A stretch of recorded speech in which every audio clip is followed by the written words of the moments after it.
Comes forward, Corey Craig with the passing shot winner. Hawkeye electronic line calling calls it in. +2 winner for them for the first time, 9-7.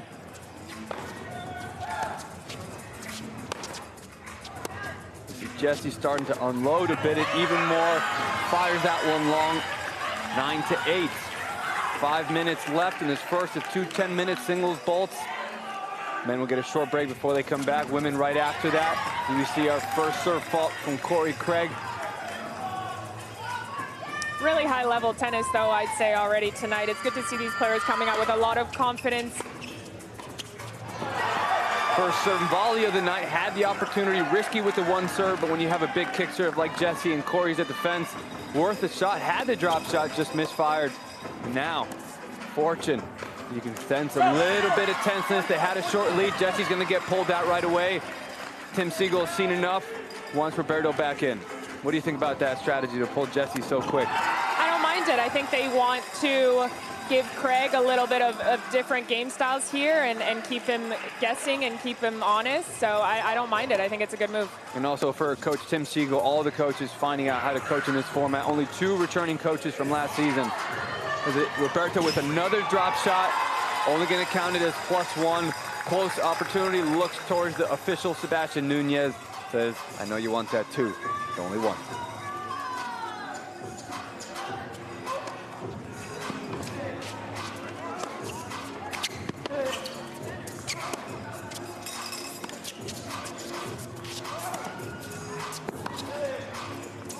The best things Corey does is what you're seeing right now. He wears his opponents down, he works them, he puts a lot of balls in play right away, makes you want to feel like you got to overhit at times to get through it with his great movement. Corey spent a lot of time in Japan playing tournaments with his mom from Japan, got to experience a different culture, different game styles there. Looks a lot like Yoshi Nishioka to me every time I watch him play, but this is the Florida State version. Agreed, and he has that, you know, he's a little bit far behind the baseline. I think the Outriders, if they want to, sorry, the Fortune, if they want to be winning points against him, they need to use that drop shot, which Sid has been using very well. Big backhand, cross court, forced air, big fist pump to the sideline, 1-point lead, Fortune, 13-12, near side. Far side is the Outriders.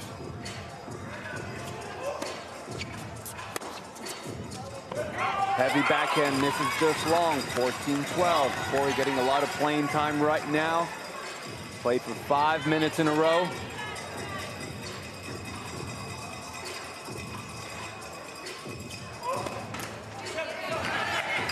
First serve fault, Roberto looking towards the sideline. I wonder who was looking for the substitute right there, Tim or Roberto, and we see the first action for Oren Vassar. You mentioned another Florida State alumni, should have gone there. Instead, he went to the other school on the opposite side of the state, University of Miami. Him and Jesse Flores happy to be teamed up because we have a tie ball game.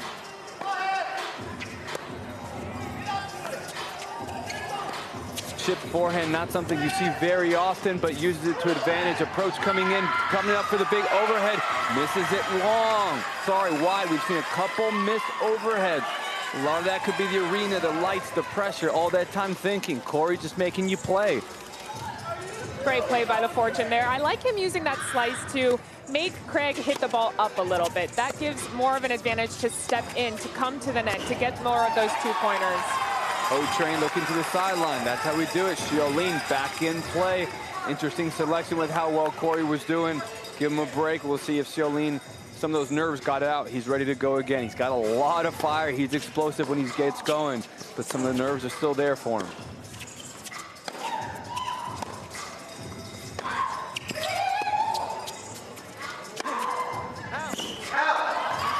Big, heavy forehand, but Oren Vassar looks loose. He looks comfortable early on.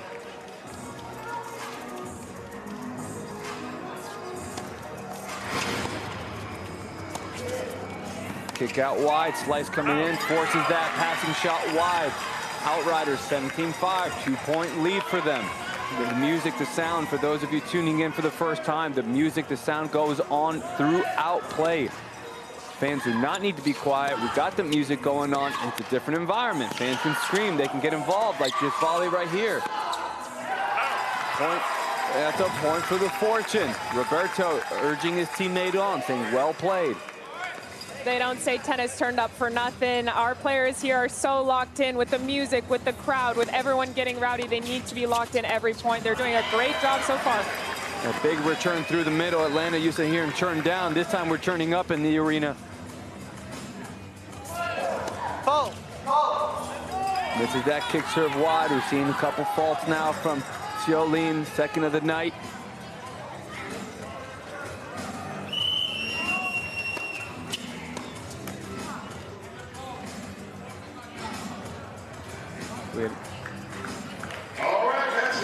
Right, we're gonna have a short break right here.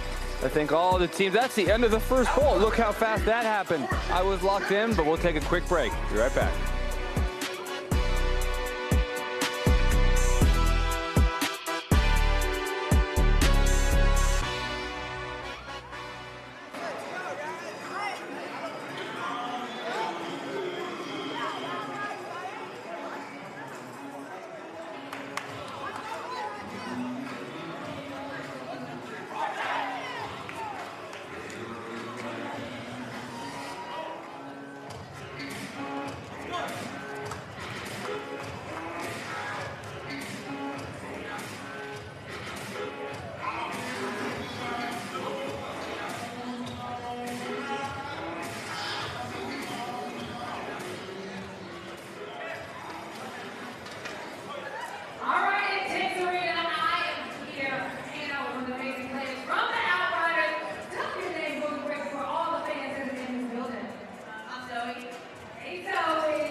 Back as we get ready for bolt number 2 in men's singles.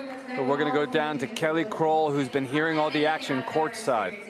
Yeah, she was basically looking at her players and saying, listen, I want you to envision every single shot right now as an approach shot. I want you to get aggressive, come in. We're looking for the 2-pointers. She's going to start back off with all of who we saw start the match and then go from there if she needs to sub in and out. I think her strategy right now, guys, is keeping her male players fresh, and that's her thought over here on the sidelines. Maria, what do you think about that? I like that. I love it when any coach is coaching to move in. I think especially here with the 2-pointers, you want to be stepping in. Even if you make a few mistakes sometimes, you can always bring it in, but I'd like to see even more aggressive and pressure moving forward. We'll see with Jesse Flores. He is back in the mix. If anybody likes to put pressure when he gets loose and going, this is the guy to do it. Loves coming forward, especially off that big forehand. Tries to unload right there, but just this fires a little bit too long. That's the give and take with him. As much as he's got that power, sometimes he loses that control. And when he misses, he just missed there by a lot. So we'll see if he can get that going, because he will be dangerous. He'll be welcoming that first serve fault right there from Xiaolin. 19-18 outriders on the far side. And I think it's an easy fix. He just has to go a little bit bigger targets, but I love the way he's unleashing on the ball for sure. Unfortunate right there, but fortunate for fortune is that Jesse had hit a good approach right there, but Xiaolin off the net goes in. But that's what you want to see. Looking forward, looking comfortable, force at the issue sometimes, you'll get going. And that's that big kick serve that we were talking about. This court really takes that kick, and I think some of these players still have to get used to that because it does move a lot more than you might think. Couple points in a row right now for Xiaolin. 23-18, biggest lead of the night for the UTSA alumni. This is that loose arm that we talked about. When he gets going, that thing starts moving fast, racking up some points, 6 in a row. Each team gets 5 timeouts that they can use throughout an arc. We'll see if Tim will use any anytime soon. Great playing so far from Xiaolin. I like how he's using his serve, not going extra on it. He's making a very good kick second serve and then looking for his opportunity after. Big forehand by Flores, gets the forced air. That's what he wants to get going. Roberto Cid loving that. Tim Siegel encouraging him to continue to loosen up. Nasty kick wide, looking for the serve and volley, but return doesn't come back anyway. 24-20 for the Outriders.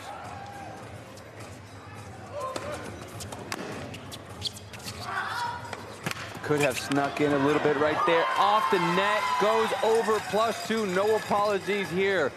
Take that winner, 2 points. Anytime you hit a clean winner, then you got to go back and serve on the same side. That's a random drop shot from Flores. Brings Xiaolin coming in, and that's not going to be the right opportunity. This keeps going. What a point. Neutral slice. We are back to neutral, back to offense for Ciolin. Point of the night so far. Wow, amazing, amazing tennis out here. Moving back and forth around the court, everywhere. They are everywhere.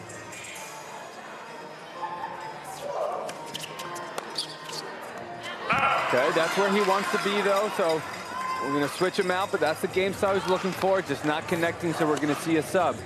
I don't think this is a time that Amy O'Connell is going to want to take out Ciolin. No rest for you. You're on a roll.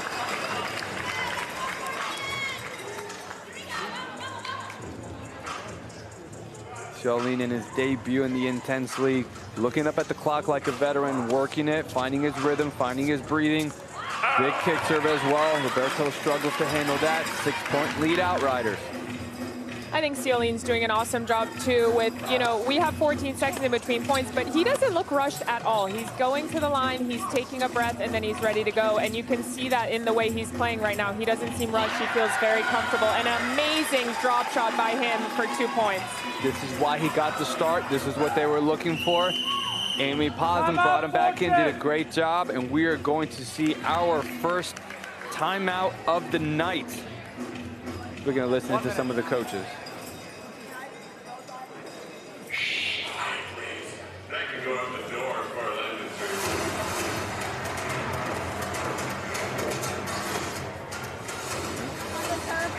It's so opposite of what we're used to doing. So when we're up and we got the momentum, you know, yeah, you can afford to kind of breathe, right? So watch the clock and use that to your advantage. Make him play, keep getting your weight going forward, and then I love the change-up. I love the mix-up. If he throws Flores in there, you know he's going to serve the ball, you know he's going to return and come in, big target on the pass, okay? I would have to sub you out in a minute just because of time reasons, so be ready. Okay, all right, let's go.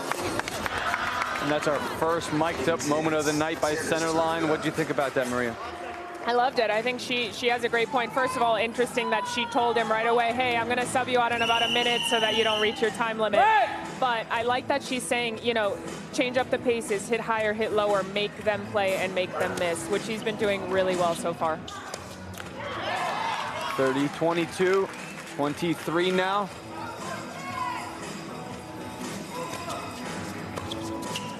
Ciolin stepping in, taking that return on the rise, finding his forehand inside in, just misses that wide. The comfort level is there. Roberto now looking his calmest, looking like he's settling in.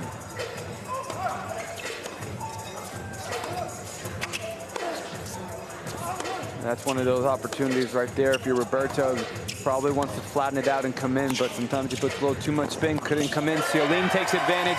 He flattens it out, takes the +2 volley winner. 32-24 for the Outriders. Sometimes if you don't take it, your opponent will, and that's exactly what just happened there with Sid not taking his opportunity. The first opportunity he has, he needs to take it. Big, aggressive, heavy forehands by Sid to put Ciolin on the run, keeping him back there, but not enough. Tries to unload on that one, finally gets rewarded. Forced error +1, Fortune.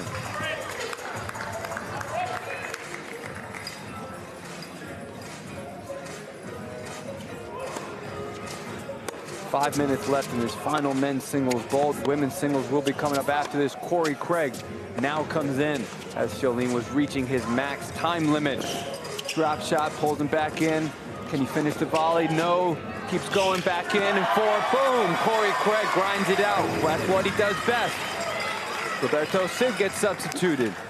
Jesse Flores back in. Corey Craig tried to play the quick serve. In this format, you do not have to wait for the returner to be ready, but sometimes the server goes so fast they're not ready either. I want to see some underhand serves, JY. I feel like that's just going to bring the crowd energy up. They're going to love it. And what we see, that's the mindset. That's understanding the format. That return was going to go wide.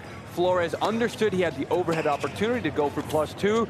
Great situational awareness with another volley winner, 4-point swing. Corey wanted it to be called out. Hawkeye said, nuh-uh. And Corey stops that momentum building for Outriders, 34-30.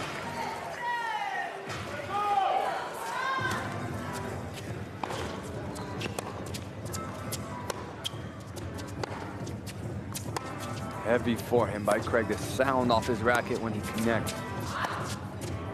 Uncomfortable. Righties do not like that lefty hook forehand above their shoulder on the backhand.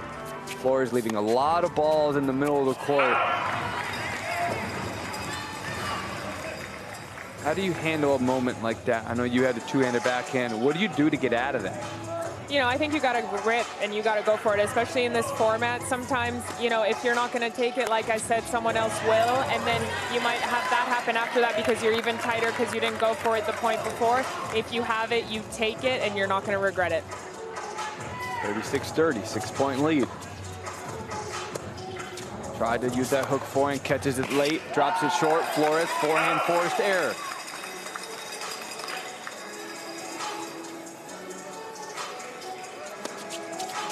Big kick serve and volley, but Corey Craig this time, great adjustment. Went from sitting all the way back on the return, understands Flores wants to serve and volley now, and he takes that return early and puts the pressure on Flores, forces that volley wide. And really awesome return going to the feet, especially if your opponent's coming in a lot. You want to find that zone that's in their feet, and that was perfect from him. Very difficult to get that return down, especially above on the backhand side. And that's one of those things that you try to do at backhand to a lefty's forehand. Use the angles a little bit more, get him out of that comfort zone. Big kick serve. First one we've seen wide on Craig from Flores. Changing it up, caught him off guard. Service winner. That one he unloads on, no kick on that one, flat right there. Gets the pace, went right through that ball, no brushing up on that. Another service winner. Ooh, angle return winner, +2. I don't know if he hit that the way he wanted. I'm not sure, but if he did, then that was amazing. Him just adjusting a little bit from the point before on the outside. He knew exactly where the serve was going to go, and he knew where he was going to get hit it. Roberto Cid back in with the sub. Interesting, we've seen Flores actually hit some of these returns as he struggles with the lefty spin from Craig. Not that it's a big serve, but with the kick and the spin, he's just struggling with that rhythm. No problems with rhythm for Cid right there. 5-point lead.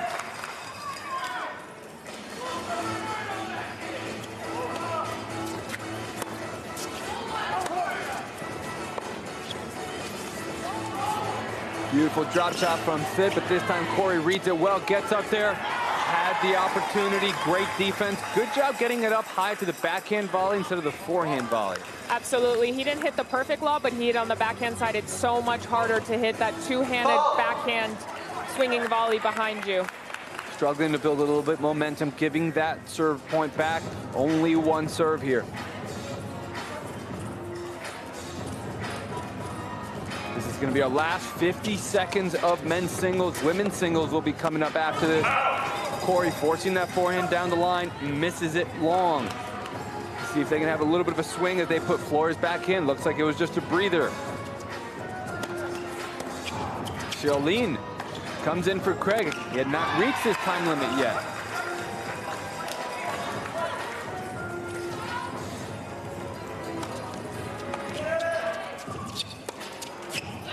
That's a big kick serve. You thought he'd want to serve and volley behind that.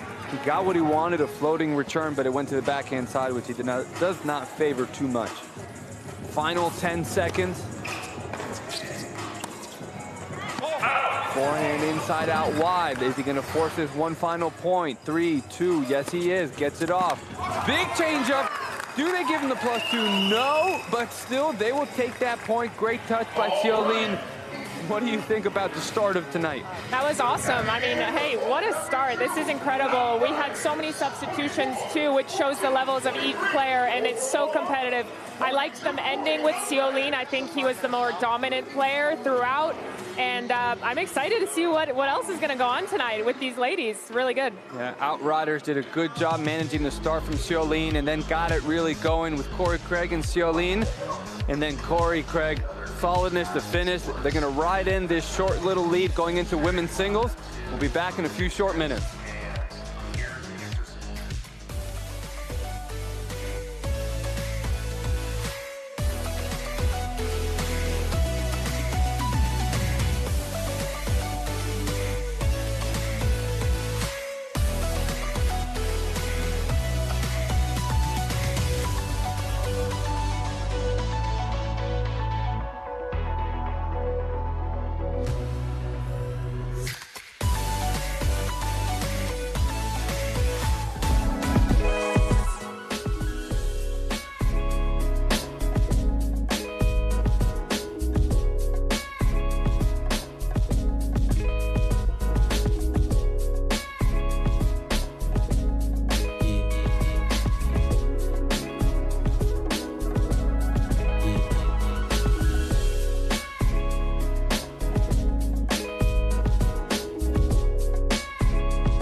That's what I was. Shuffle. All right, girl, Brooke. Hey, Brooke, how are you? All right, so this is how it's gonna work. We're gonna put a tennis ball inside. Oh, look at this light. Yes, a little light, Brooke. They can see us. All right, so we're gonna put a little tennis ball inside of the shoe. So we're gonna shuffle it, and you're gonna have to find where that tennis ball is inside the shoe. Okay? Are you ready? All right, fans, are you guys ready? Fans, I can't hear you. Are you ready? All right, Brooke, here we go. Where is the tennis ball? And we're gonna start now. Watch it. All right. You're watching, right, Brooke? You're watching, okay? And let's shuffle. Okay, go on pretty easy. Keep it up with it, okay? Keep going, fans. Are you keeping up with it? Are you keeping up with it? Oh, wait a minute. Move around. Still going, still going. Whoa. Okay, and all right. Brooke. Fans. All right, fans are screaming. All right, Brooke. What number is the shoe in? Number 1. Is it number 1? Let's see. Fans, what do you think it is? And the answer is number 1! Yes! Congratulations from you on number 10 right back. Here we go. This is for you, courtesy of INTENNSE. Thank you so much for playing INTENNSE. You shuffle. Yes, make some noise for Brooke. Woo! I was trying to see where it was going. Good job, Brooke. That's the eye for tennis. You go, girl. All right, fans, continue to make some noise. All right, attention. Hey, we want to see you on the big screen too. Scan the QR code on the video board. Yep, that one right there. And upload your best INTENNSE pick for a chance to see yourself. This has been an incredible men's singles bolt. Scan the QR J.Y. Abona here, Maria Mateus, Chef Rose. Okay, all right, yeah. I just got back from Halloween costume party. I'm kidding. We got to hear the story. Okay. Amy, our fearless coach, I'm with the Outriders, by the way. Those are my people. And the Outriders denotes a cowboy. From what I understand, it's what cowboys would send riders ahead to make sure the land was okay. Basically a point man, a scout, as it were.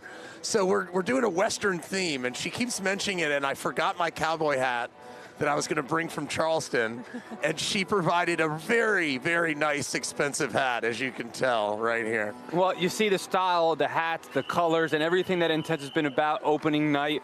What has your experience been so far? Well, I mean, it's no rules. No rules, just right. Yeah. Should we call Outback Steakhouse? Yeah, sponsor? Come on. No, it's so cool, and you get to see up close. Look, most tennis fans, I bet, can't afford to sit this close to like top-level tennis, and you just see the speed and the power, and it's eye-opening. And I just saw one of our team members went up to the ball boys and girls and said, I was once a ball boy and girl. It's nice to meet you.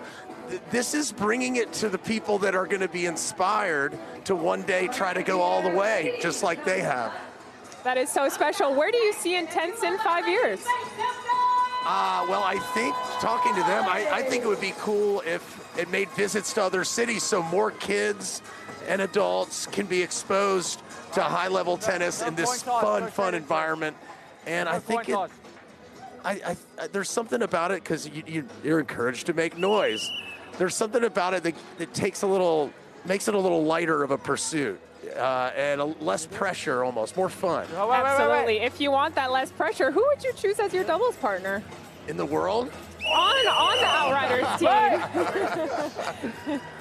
I like our guy Corey. He's cool. He played for FSU, and I spoke to my friend who's a coach at Duke, and he goes, great guy, we wanted him. No way. Yeah, I went to Duke, so Oh, you do? look at that. Do you know Ramsey? I do, of course I do. I grew up with Ramsey Smith. No way. Yeah, we were in the same class our whole lives No way. together, our whole That's so cool. childhood. Yeah. That's awesome. Yeah, and the whole Smith family are great friends. Amazing people, yes, absolutely. Well, I went to Florida State. Sophia Cabezas from the Outriders went to Tennessee. Victoria Rodriguez, I think, went straight pro. No, I know. No, she went to Tennessee. There's a Tennessee. That's Sophia over there, the out. Yes. Yeah. She went to Tennessee, and there's a Kentucky player too. I've already. Yep. They're on our team, and I'm razzing them a little bit. However, as they say in college, keep it in the SEC, baby. At least they're having success. No doubt that the players that come out of the SEC, as we get to watch them front and center, Sophia Cabezas on the far side for the Outriders. We finished 2 men's singles bolts. Now we have the women coming in for their 2 10-minute singles bolts. Victoria Rodriguez on the near side from Mexico. Sophia Cabezas on the far side from Venezuela. We got a little bit of Latin action going on, but the Outriders have a 5-point lead. How about that men's match, y'all? Looks like we were going to get blown out. Well, it's going to be interesting because you could see the nerves in the first few minutes. Both teams, they were trying to find their rhythm. And then when Xiolin really got going, Corey Craig came in, provided the stability. Xiolin then came in, loosened up, provided some of the +2s. Yeah. Now I want to see how the women are going to handle this. They're putting a little bit of extra spin on the balls, a little bit of extra height, playing it safe. Right. Rallies are going longer. So they're trying to figure out, like, geez, how do I loosen up? Because there's no other arena like this in tennis, especially when you have players that can quick serve like that, even if you're not ready. Victoria Rodriguez, plays on the professional tour, the WTA, ITF. They have to wait for the return to be ready, but she almost got caught there. I think there's a personality type of a tennis player who enjoys just, let's go, give me the ball. Absolutely. We saw it in 2025 with Samuel Nicholson. UNC Wilmington, not the biggest school ever, but he came in here and dominated everybody from people from Georgia, Georgia Tech, didn't matter what school. This format fit him, and that's what I'm excited to find out this season. Who really fits in this format? Right now, the Outriders have a 5-point lead. Sophia hanging in there, and Victoria. We did have a sub, Rafael Lacasse, the Canadian, coming in. A little bit Iowa State, Nebraska action, so a lot of college. Big representation from NCAA here. So last year was there was just less teams, right? Smaller teams, yeah. So we went from 4 to 10. Yeah, that's what I heard. Yeah, and then just a big growth. 80 players now living in Atlanta, based here, getting to know the community, building the league, and really getting in touch with kids, coaches, parents. And now that's what brings us tonight as Rafael tries to find her way to the net. Miss hits it, and great defense to offense from Sophia Cabezas, +2 for the Outriders. I think Cabeza means head. You're ahead. Well, so I think she's a smart player, I think. Yeah. When you're a little bit on the smaller side, you have to make up for it with really intelligent play. Yeah, yes, yeah. Absolutely. It's a real thing. If you don't have the power, you got to find some other ways to win. She's doing a good job for her in her debut. That was maybe the dumbest comment ever. Sorry for subjecting that to you. I think something very impressive about Sophia Cabezas is she is Venezuela's only ranked female on tour. Is that right? Yeah. It is. Yeah, a country like that just struggles to put out. Different countries have different resources. Xiao Xiolin was born in a city in Brazil that only had 2 tennis courts in the entire city. Moved away young, so he was able, but if he would have stayed there, we don't know if we would have ever seen them and seen drop shots like this. That should be a +2 winner. She's racking up the score, 53-46 for your team, Shep.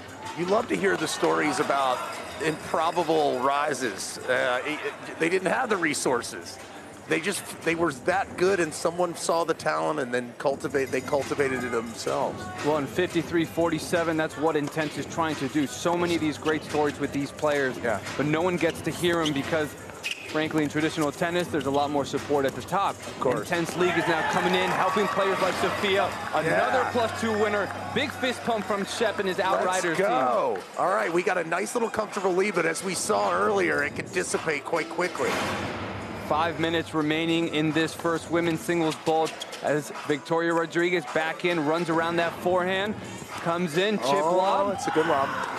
Oh, big overhead, it is in. 2-point.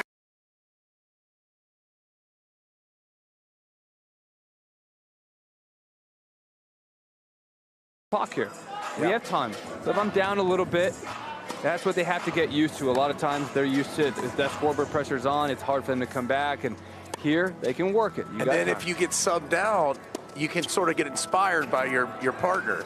That's one of the beauties of this, as Victoria Rodriguez didn't play well in the start, got taken a break, a little bit of coaching, got to be able to reset, so didn't see a lot of her downside of tennis. She got pulled out. There you go. And then coach puts her back in. She's playing better, except for that serve fault right there, as we see Brandy Walker getting her first action of the night for the Outriders on the far side. Brandy, let's go. Oh, look at that. Rocket. Look at her. Unload Two-pointer. That's how you get some of those nerves out. Big forehand down the line for Brandy Walker. 4 minutes remaining. Shep, don't want to keep you here too long. Really appreciate it. We're going to see you throughout the night. This was fun to have you. Good luck to the Outriders, man. Thanks for having me. Thank you for having us. I'm going to be back at a few other events. I can't wait to catch up with you guys again. Thanks for chatting. Okay. Appreciate it.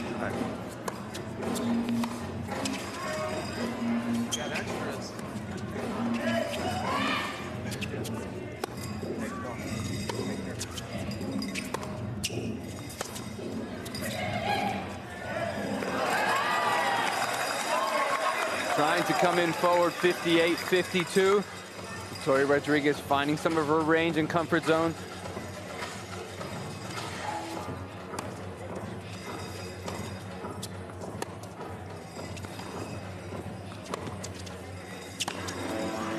Backhand inside out, big. Chelly with her best play so far, only a 5-point lead. I've played Victoria multiple times actually on tour, and her backhand is very, very good, especially her backhand down the line. It's sneaky, it's fast. You see her hitting an amazing forehand there, though. +2 winner, go back and serve on the same side. Brandy starting to play aggressive and aggressive, but that heavy spin going above her shoulder. Quick pull out, Zoe Hammond. Another SEC. Shep was talking about his team with the representation. Zoe Hammond, graduating from Kentucky, perfect 4.0 GPA. She's going to bring some of that stellar performance onto the INTENNSE arena. In that short chip, awkward position, right? When the slice goes deep or short, it's kind of easy to handle that. But then when it's in the middle of the court, you're not sure if you should attack it. What do you do? It's awkward. It's an awkward place. It's no man's land, right? So you don't really want to be there. You got to either go forward or hit it when it moves back. I prefer going forward, though, for sure. Trying to use some of that chip one more time, brings her in, and that heavy topspin forehand. Zoe has probably the heaviest forehand with the most amount of spin on the women's side. When you come to the net, it's awkward to volley with that much shape when the ball comes to you. For sure, it absolutely is. But she's playing some great tennis here starting out. Something so impressive about Zoe. Oh, we have a timeout. We are going to have a timeout presented by Emory Sports Medicine. We're going to get a little bit of insight on what we're going to hear. How are you feeling? Changing so much, I don't know how to play against one. Right, different players.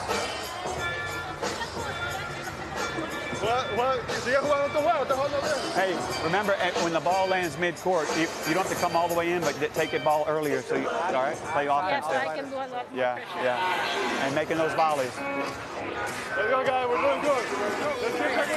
How's your legs? You ready to go back in? Yeah, I'm good, I'm good. I know. All right, let's go.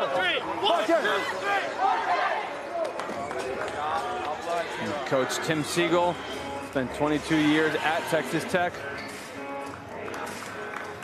Sending Victoria Rodriguez back out there. And right away, we noticed with the Outriders team, one male, one female that you know come in and going to put a lot of balls in play. Corey Craig did that for the men.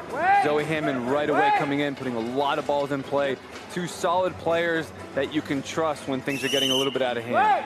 Absolutely, and those are great people to have on a team. What I was going to say right before the timeout is that Zoe Hammond completed an econ degree in 3 years. How impressive is that, JY? Well, she's going to see if she can put the Outriders to sleep within these two women's singles bolts. Heavy forehand inside in. Gets that overhead opportunity. Great point, but also great touch by Victoria to stay in there and not turn that into a +2. Still a 6-point lead for the Outriders. Something about Victoria, she got some wheels. It is a pain to play against her because she gets every single ball back, and she proved that there. And on a court like this, how much more impactful will that be? A slow court, a gritty court, it helps her for sure, right? Because she has even more time to get to the ball, and she's using it.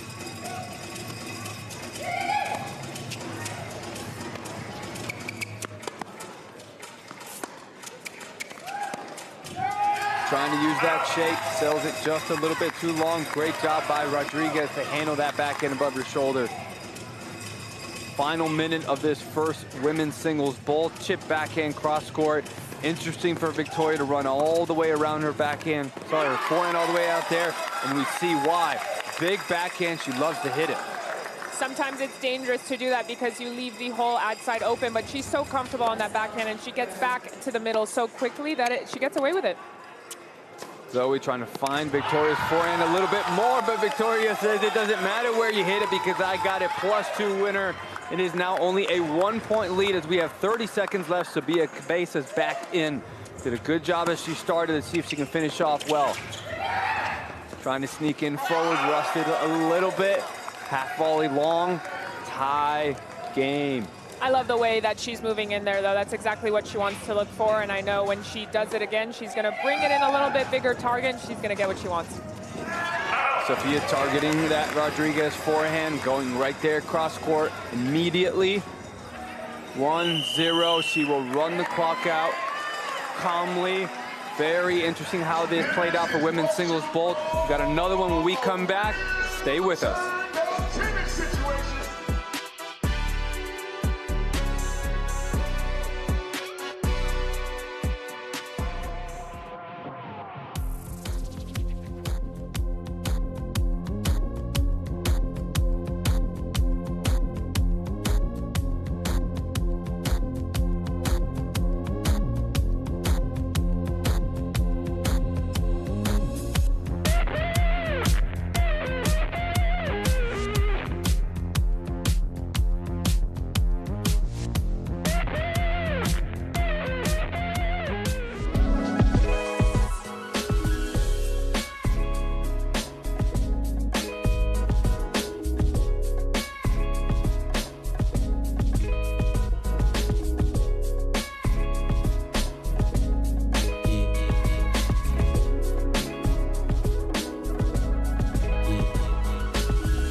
As we have bolt number 2 for women's singles getting underway.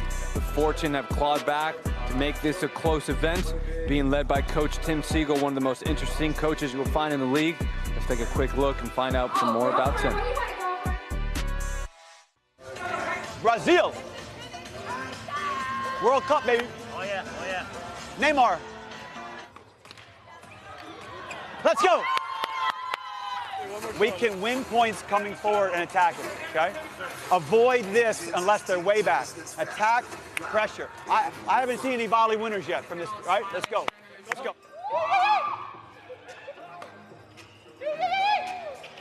I want his serve. I want his serve. Hey, right? That's how we play. That's how we play.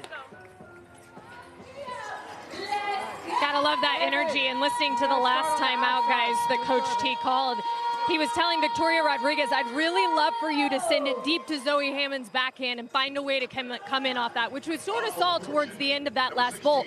And I also got a kick out of him turning to Coach O'Connell and saying, hey, are you going to call any timeouts or just me? If you look at the scoreboard right now, Fortune used 2 of their 5, and of course Outriders, they're holding on to all 5 right now. So a lot of banter between the coaches, all in good fun, of course.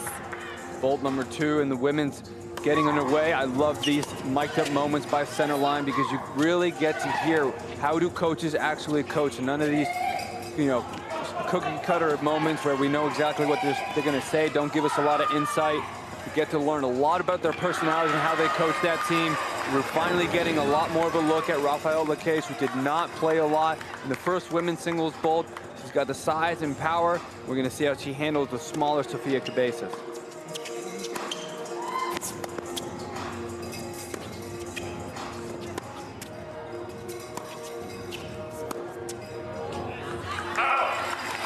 Be interesting as Cabezas has played a lot more so far, getting more comfortable. The case not so much.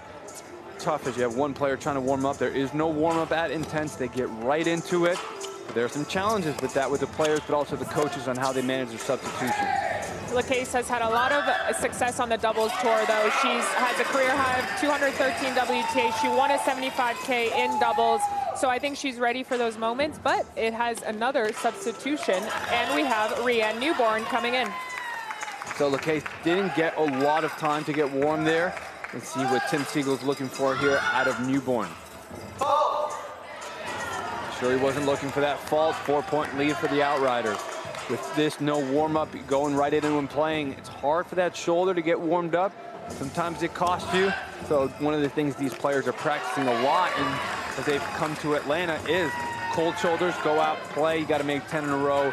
And they've found different ways to practice this format because it's very different.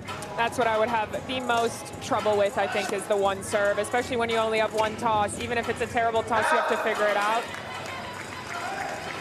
Newborn misses that passing shot wide.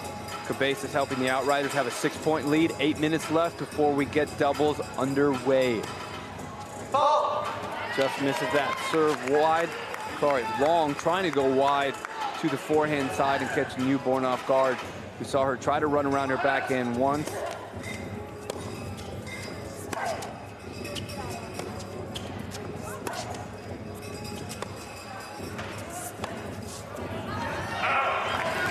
Misses that forehand long, heavy topspin.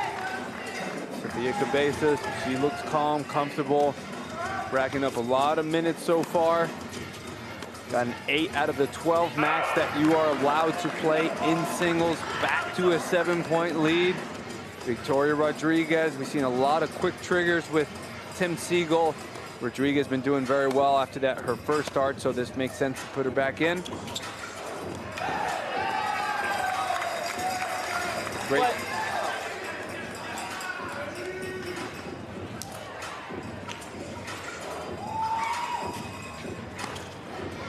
You see Sofia Cabezas subbed out, Brandy Walker back in.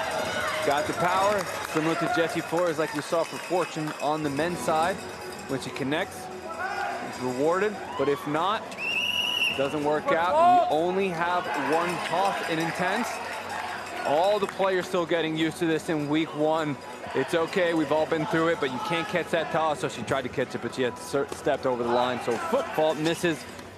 And we've seen a couple players here, Maria, running around their forehands to hit their backhand. Why do you think they're doing that?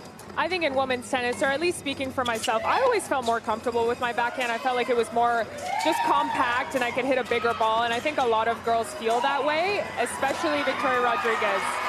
Interesting for Victoria using that chip. She's uncomfortable on the forehand, brings Brandy in, but unfortunately, the Outriders with the volley force, they are a 7-point lead.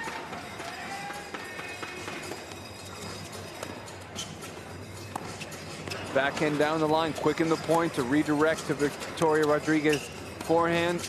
Back to the backhand, back to the forehand. Gonna try to keep it there. How Rodriguez managed it. Great change of direction down the line to set up the beautiful backhand. Really smart play when you change it forehand down the line. The high percentage plays to go back cross court. But what Brandy didn't realize is that is exactly what Rodriguez wanted. Big winner from there, +2.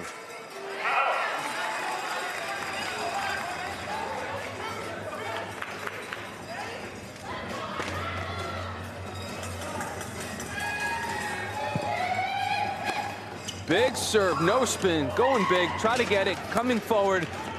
No, approach the wrong side. +2 passing shot winner Rodriguez, 74-70. 5 minutes left. Amazing play there, though, from Brandy Walker. She moved in, she did the right thing. I think it's just about covering that alley because we know that Shelly's gonna go there with her backhand line. Great job sneaking in. A +2 winner for Rodriguez. I think it was also a tactical mistake from Walker. Hit a great, solid approach. It's wrong side of the court as well. You got to understand your opponent's strengths and weaknesses. Coach pulls her out. Zoe Hammond coming in, the steady player. Not right there, but let's see if Amy O'Connell can try to settle her team and get some consistent tennis.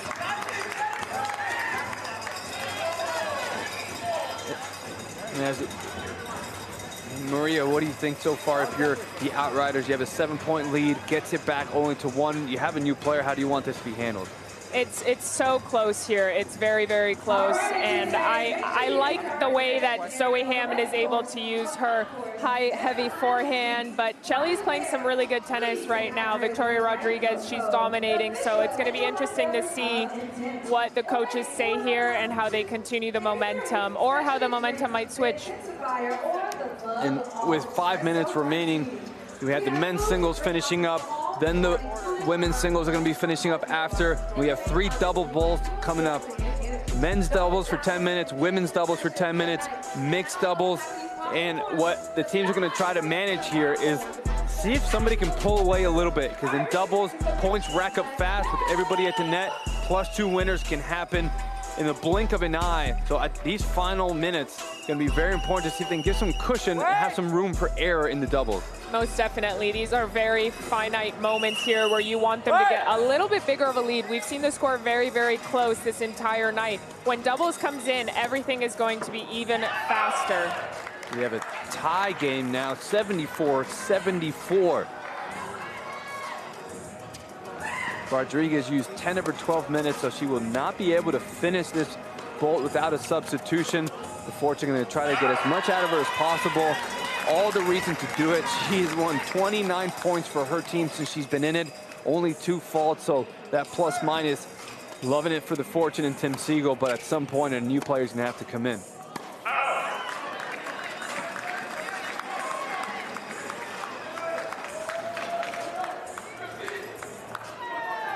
Zoe looking calm and collected in her debut. Well done.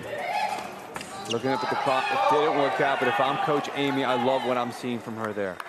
And I think we're going to see a lot of her in doubles when it is very, very fast-paced. I think she's going to bring the calm. That's my feelings, at least. Coming up in the final minute for Rodriguez's action in singles before we don't see her again in doubles. Misses that forehand wide, wondering if she would have run around it and hit her backhand instead.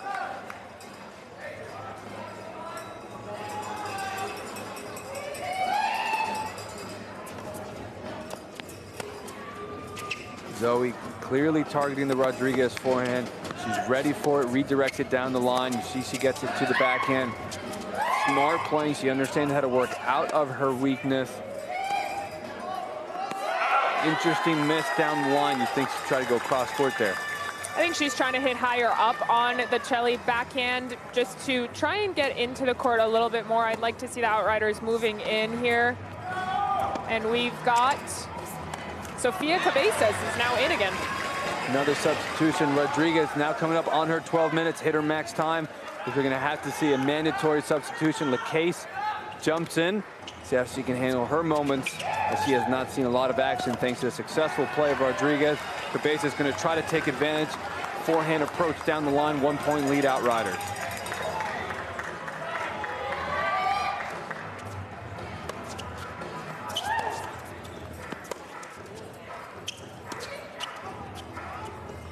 Change of pace to get LaCase, who's a great hardcore indoor player coming out of Canada and the indoor colleges, so she likes balls in her strike zone.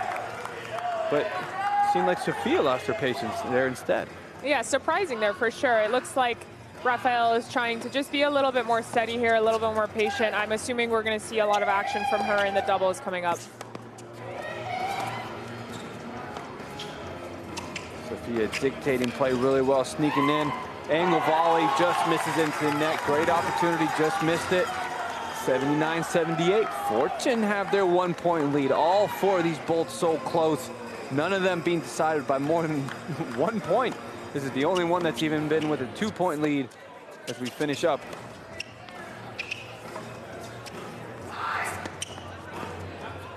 Look at that defense getting up above her shoulder. That's such a high shot, it turned into an offensive play. Sometimes when you hit those lobs too, you want to actually just sprint in because the next ball is probably going to come back high.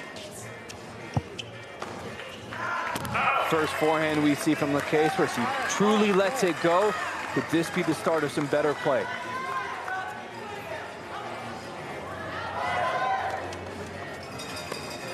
Kicks wide, you know, it's not the biggest kick serve. You'd wonder if she'd want to step in, take it on the rise a little bit more instead of waiting on it with the open stance. as she is subbed out. Newborn is back in. I think all plays here, if it can take time away, it's going to be huge for them. So taking those serves early, especially on the women's side, I think it's going to be very helpful.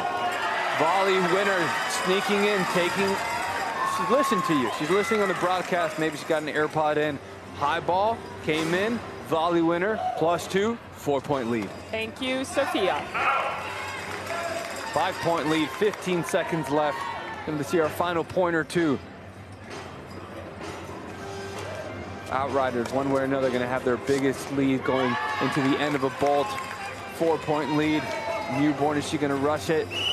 Smart to not rush it. Tim Siegel says, hey, let's just chill out, go to the sideline. And the Outriders going into doubles are going to have a 4-point lead thanks to some solid play by Cabezas, who's racked up 30 points from her.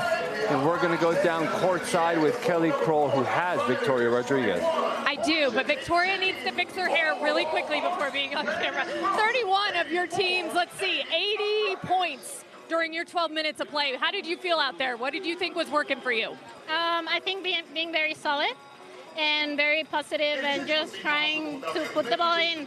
I think everyone, it's the first match, so I think everyone's a little nervous, and I was just trying to keep it the best I could. You did a great job. Now going into doubles here, what is the strategy as far as kind of getting yourself back into this one and maybe trying to build a little lead? Wouldn't that be nice? Yeah, I mean, obviously I would love if we can make 2 winners, 2 points, you know, every single point, but I don't know. I mean, we're just going to keep trying to win every point that we can, and I think having a good serve and a good return would be awesome. Hopefully I can improve it. Great strategy, Victoria. Thank you so much. We appreciate it, and go enjoy the rest of the match. Thank you, Kelly and Victoria, for that, as we have all 3 doubles both coming after this. It's been a tight one either way. We'll see if somebody can pull away. We'll be back in a few minutes.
doubles bolts coming up at the Intense League. It's brought to you by Emory Sports Medicine, the official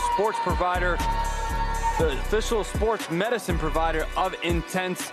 Opening night here, we've had the men's and women's singles bolts finishing up. I'm J.Y. Obona, Maria Mateus. Maria, what'd you think of these teams getting started? Awesome first night of tennis here. I think everyone's bringing their best level considering they're all nervous, and it makes sense. And I'm excited to see what the doubles brings. The singles was very exciting. All of the bolts were so close. We had barely a 2-point deficit, and it's just going to be a really good night of tennis continuing. What do you want to see from the Outriders coming up in doubles? I want to see them keeping their energy. I think they've had very good energy, good steady momentum this whole night. And the Fortune, though, is starting to play some really good tennis. I'm not sure. It's going to be interesting, and it's a treat to be here and watch it. And we'll see with Jesse Flores, with the action pack that he brings in. Had some good moments, had some shaky moments. He's going to be getting the start in doubles with Oren Vassar, who's had a lot of success on the other professional circuits for doubles, going up against Stefan Menicella and Jiao Xiaolin on the far side for the Outriders. 10 minutes of men's doubles, then we have 10 minutes of women's doubles, then we finish off with mixed doubles. Outriders with a 4-point lead. Jesse Flores with a big kick serve to get started, and right away we see the poach and the +2 with the winner. Points can move really fast in doubles. That's why one of these teams wanted a big cushion. Instead, we're going to see a battle. What I'm looking for most here is if we can get those 2-pointers. That was an amazing serve. He's looking to come in. If we can get a good serve and a poach, that's exactly what they need. Big energy from Vassar as he screams, "Come on," to Jesse Flores. That's what we need. It's going to be tough to handle that as he gets the approach he wanted. Great angle drop shot. Volley winner, another +2.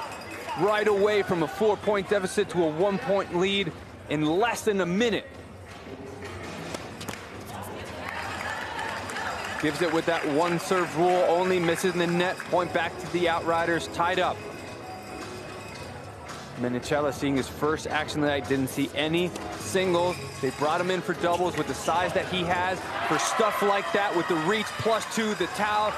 This is what they wanted. They have a team of smaller players. He's the one big guy that can really take over in doubles. He's 6'5", and that's showing. He's using his wingspan. He's really going for it.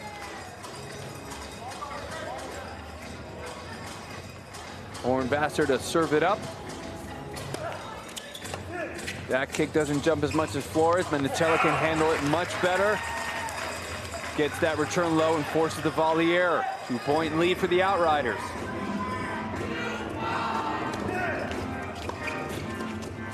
Great hands. Forces that forehand error. Great pickup. And you see Ciola even just nodding a little bit, because that was a really good point actually from both teams. The pickup, the return. It's good to see these really, really good points out here. That fluid service motion unfortunately fails him there. Point to the Fortune. Flores to serve. Miami Hurricane bringing some of that heat down here. There's that overhead. Boom!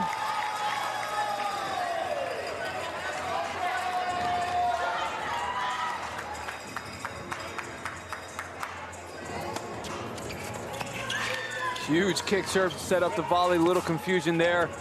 It still works out. Jam Ciola into the backhand. Tied up once again. Seesaw.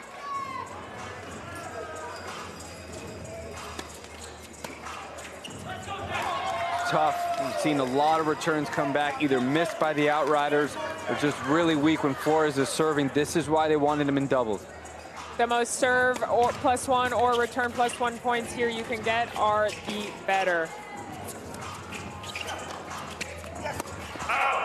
Just missed that long. A little bit of a late call from the Hawkeye system, but that was long. Joining us for the first time, you saw that serve hit the net and go in, and they played it. At Intense, we play the lets. We want action. We don't want to see stoppage. Going a little farther back, no serve and volley, but the pressure from Menicella at the net.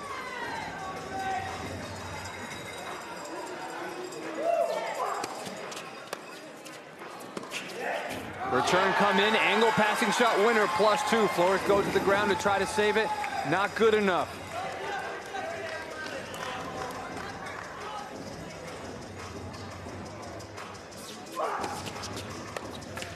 Tries to sneak in and come in. That's a tough play, Maria, to try to take returns and come in. Absolutely. I think with this fast pace too, because if you do miss, your opponent needs to get to the line, is going to get there quick, and your partner needs to get there even faster so that there isn't a fast serve happening. Sneaky play, forehand off the back foot, down the line winner. Not the high percentage play, but no one cares. Outriders 96-90. Mixing up that serve wide, gets the volley at Flores. Defense up to the net. Heavy forehand, so much action it drops into the net. Went high over Flores' head, thought it was going out, drops in. That's a big miss. 8-point lead, Outriders with their biggest lead of the night. Gives it back with the serve. 5.5 minutes left before women's doubles gets their 10 minutes. Roberto Cid in for Oren Vassar. Another miss by Flores. That one he was going for it. It's just one of those moments where it just hung up there too long. Yeah, just bad luck. He wanted to get that. It was just a little bit too high for him. Good idea, but he'll get it next time for sure.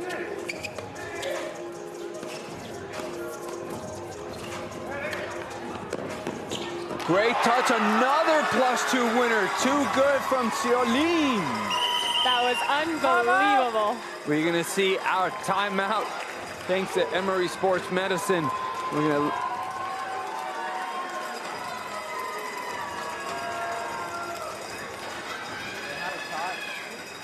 All right, fans, don't forget to get the latest in INTENNSE. Maria is an 11-point lead. What do you do if you're Tim? How do you calm this down? You say you need to play every single point. That's what I would do. Every point counts here, and that lead can switch any second, so you have to just be playing every single point. Or you just want to shop from your phone, scan the QR code to see what other items are available. Make sure you're And fully there is immersed a with tennis INTENNSE ball, merch. like underneath whose name is serving. When you see it, just in case there's any confusion.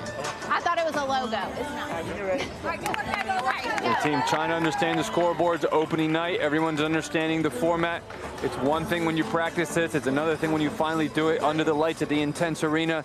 11-point lead for the Outriders. And the beautiful things about this format is teams get the opportunity to stop momentum. We see that in other sports. Finally, in tennis, coaches have the opportunity to stop the momentum. 1 point at least for the Fortune, giving them a little bit of war to that timeout. Almost 2. Oh, just missed it.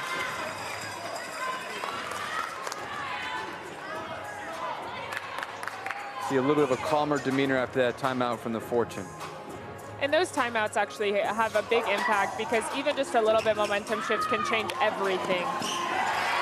Great hands by Sid. Also a great touch by Ciolin. Not easy pickup with Menicello in the poach. Point for the Fortune.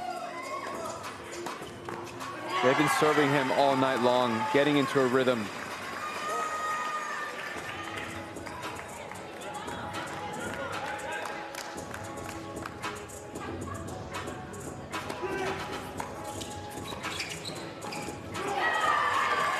Had the opportunity, did a good job getting it down low, got a little bit of a floater volley, but stood up a little bit too tall. Missed that opportunity. 12-point lead for the Outriders. 3.5 minutes. Kick serve off the net. Serves and volleys. Sid with the opportunity. Another one for a +2. He takes it. I like the way he really took his time on that one. He didn't rush to hit a volley. He let it drop. He saw where his opponents were, and he was able to find that small little corner where he could get the 2-pointers and execute it perfectly. Another kick serve to the backhand. A lot of spin in action, but they always served him there. He's ready for it. When are they going to change and serve him out wide?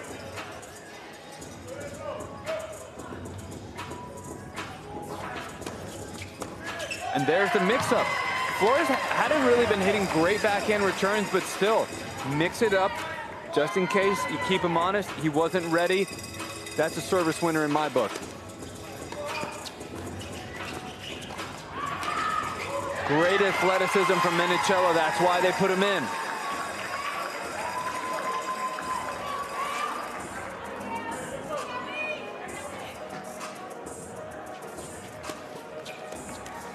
Another big kick mixed up. That's got some speed behind it. how tough is it to get the height he's getting, but with pace, considering his size?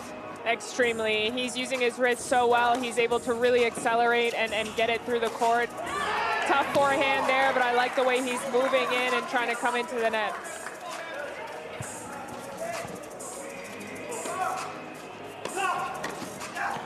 Big kick, fake left, right, volley winner for Flores. Come on to the team.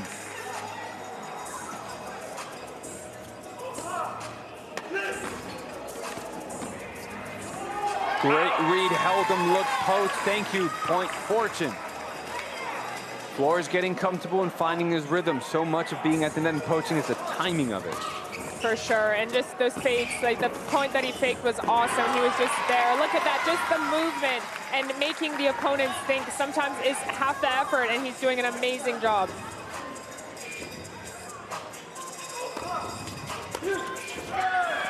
Will we see a timeout from Amy? Will she hold on and let the teams play? Some coaches want to see him roll with it. Others are quick to stop the momentum. From 13 points to 8 is the lead.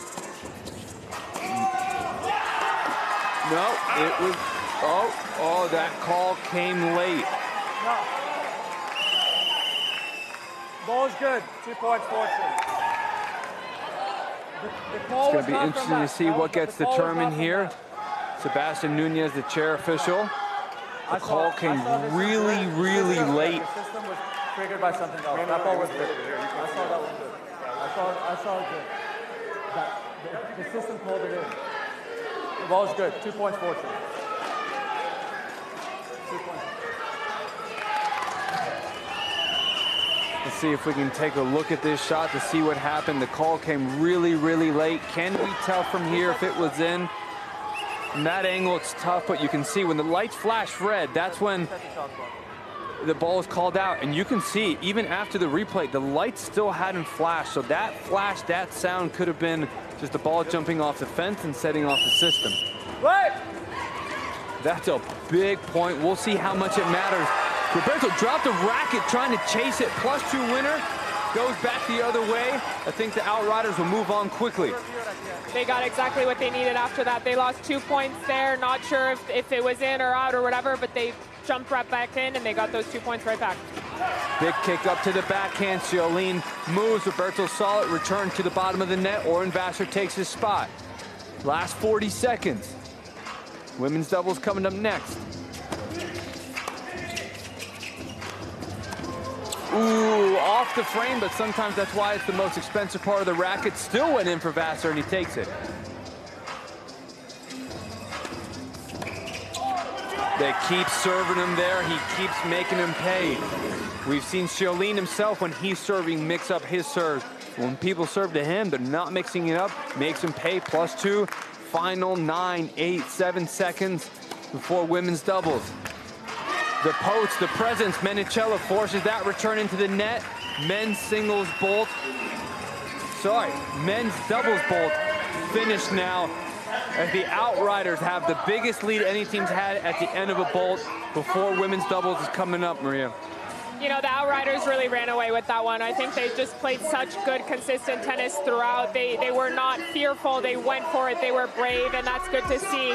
And we'll see if the Fortune women can do the same thing when they come back on this court after the break.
Riders with a 115-104 lead, had their best bolt performance of the night.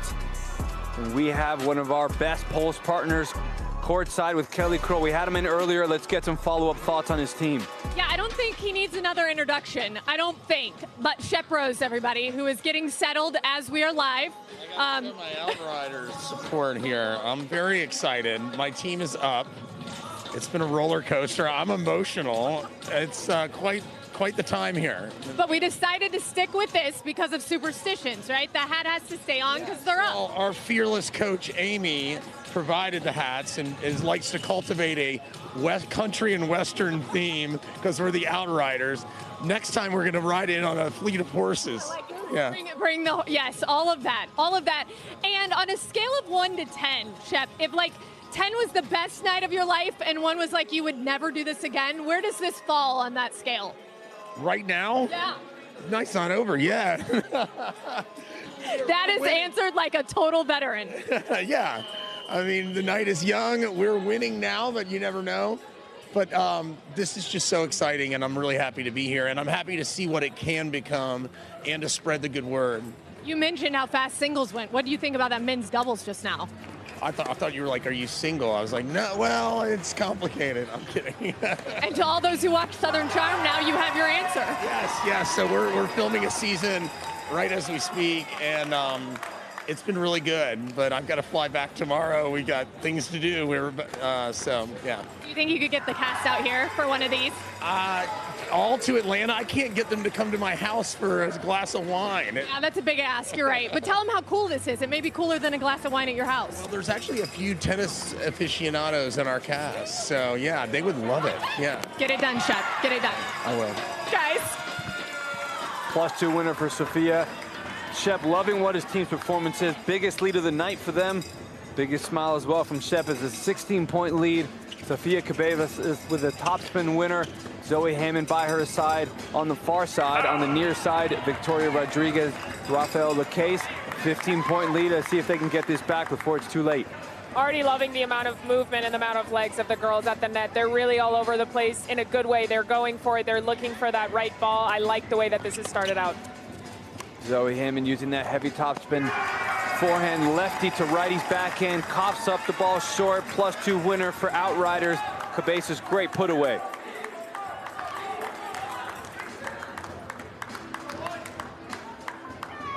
This is where we start to wonder that scoreboard pressure that these players are not used to, seeing a double-digit lead like that.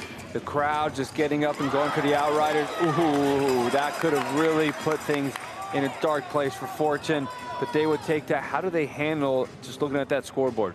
I think it's important not to look at the scoreboard. If you're the Outriders right now, you're definitely playing freer because you have this amount of space in your scoreboard. If you're Fortune, you got to keep going for it. It looks like Shelly tried to go for that there. I don't mind it, but it's also important not to make too many mistakes. And also the clock. In traditional tennis, you can take a bathroom break, you can take your time, you can control the rhythm a little bit more. You can really kind of drag things out a little bit longer, but here the clock's going, and they're not used to that. Yeah, and that's why I think you just don't look at the clock, you just go for it. That was an unbelievable ball from her. She's saying, I'm still here, we're still here, we're Fortune, and we're not giving up just yet. Rafael Lacaze from Iowa State University, Nebraska coming in, getting some of that doubles action. Great serve out wide, volley winner for Rodriguez.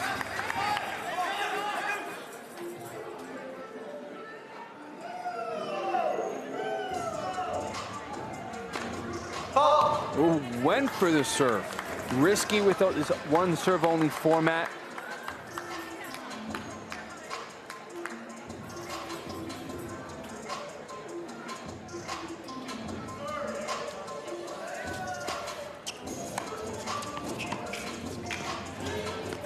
Passing shot, tries to come to the net, take it out of the air. Both Outriders at the net, angle volley winner, fist pump towards the sideline. There was a couple seconds there that you felt like both teams, it's been a very intense back and forth night. Both teams seems like they took a big deep breath, but at an important moment, Zoe Hammond comes in, lifts them up and says, let's go team. It almost felt like time slowed down there a little bit, JY. It gave us a breath too, but Zoe Hammond here is on a roll. She's playing some good, brave tennis. She's fearless and she's just going for it, and I love it. 127-109, Outriders on the far side. Fortune near side in the all black.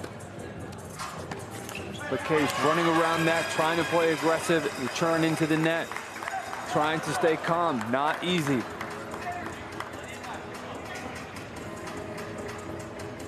Minicella staying warm on the sideline. Mixed doubles is coming up next. I imagine with how him and Ciolin played, they will see a lot of mixed doubles action. You got to stay warm on the sideline as they won't have time to warm up. Under 6 minutes before they take the court once again. Forehand to forehand topspin rally. Changes the direction down the line. Backhand on the rise, uses the angle. Great reach by LeCase. Back and forth, Sophia went for another angle passing shot, but that time into the net.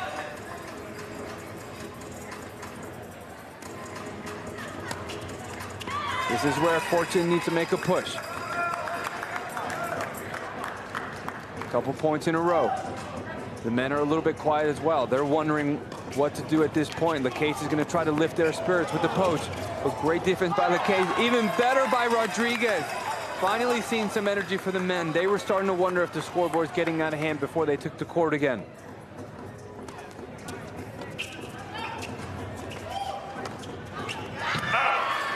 That's a missed opportunity. Good job going for it, but Tim Siegel, as we have our Emory Sports Medicine timeout, try to gather themselves.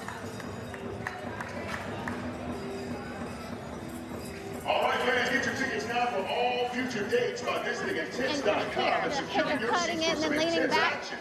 With matches every The Wednesday deuce court through girl Saturday, is your going cross court on returns. level of tennis Cross, every cross, cross, single okay? week. And when you're in a rally back and forth, don't let it come to you, go to it. The girl at the net, the lefty, is going to cross. The earlier you take the return, the better. And take some backhand returns up the line. When the righty's serving. Cabassa's serving, take a backhand up the line on the return. Let's go, let's go. Hey, let's go. Down, 1 point at a time. Some On 3. great Amen. strategic coaching there from Tim. I like the way that he's telling them, you know, where to hit the ball. Sometimes if someone tells you to be aggressive, you're like, okay, great, but where am I being aggressive? These girls are everywhere on the court right now. I like how he's telling on the deuce side, only return cross. It makes it very simple for them. And for Chelly on the ad side, they're saying, move forward, don't wait for the ball. And I love that. I love that advice from him. You see LeCase there being more aggressive, trying to take that return, preventing Zoe from poaching. 129-114. And sometimes it's not even about hitting the best shot or the hardest shot. It's taking time away. And that's going to be very key here in these last few minutes, 4 minutes and a little to go here. Great angle by Zoe to open up the court. Sophia with the poach, missed it after. 14-point lead. Change of pace, serve wide. Good lob down the line. Zoe really sticks the middle of the net. Takes that overhead +2. Stops the momentum. Corey Craig, lefty to lefty fist pump. Loving that overhead. 3, 2, 1, 14 seconds. Just got that toss off. Only 14 seconds in between points. These players have actually done a great job. Haven't seen the shot clock run down on them once. Zoe almost got it in time, but missed the serve. I wonder if she saw that scoreboard light up red that had run out, but she gets right back to it with a great dipper return. Bounced right back. I love the demeanor on her right now. She's focused. You know, she little grimace on her face after she missed that serve. She's like, shoot, I really wanted that one, but she's right back and she's playing some really good tennis. Great reflex volleys by both teams.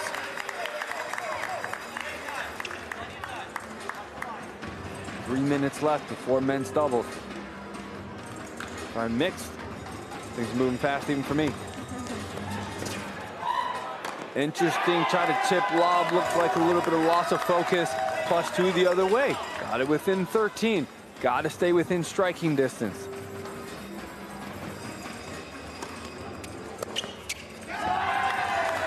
Great, a little bit of slight serve down the tee. Forces the return miss. 12-point lead.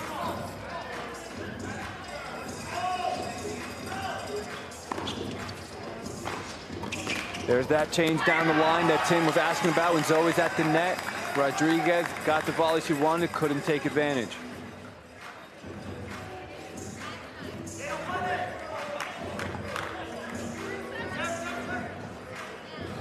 1-0. She's really working that clock. This time, we have our first shot clock run down.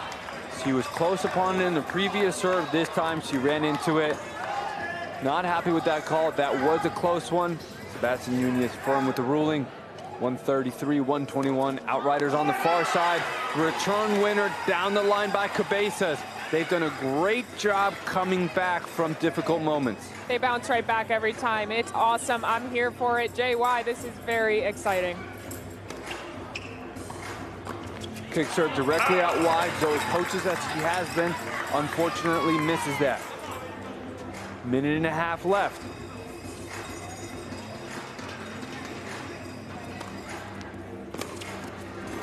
Serve and volley. Gets it down low. Can she get up for the overhead? Yes, she does. +1 fortune.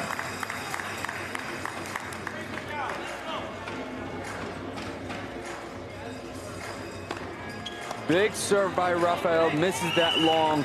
136-123. Starting to feel that confidence. Decides to go for it. Unfortunately, gives it back. Both teams just finding some steady play. Neither one really able to pull away. The Outriders had a 16-point lead, and since then it's been within a couple points each way. Fortune going to try to get a little bit closer before mixed doubles comes up. Going to try with that forehand down the line, going right at Zoe. That's the coaching change we heard. Effective point Fortune.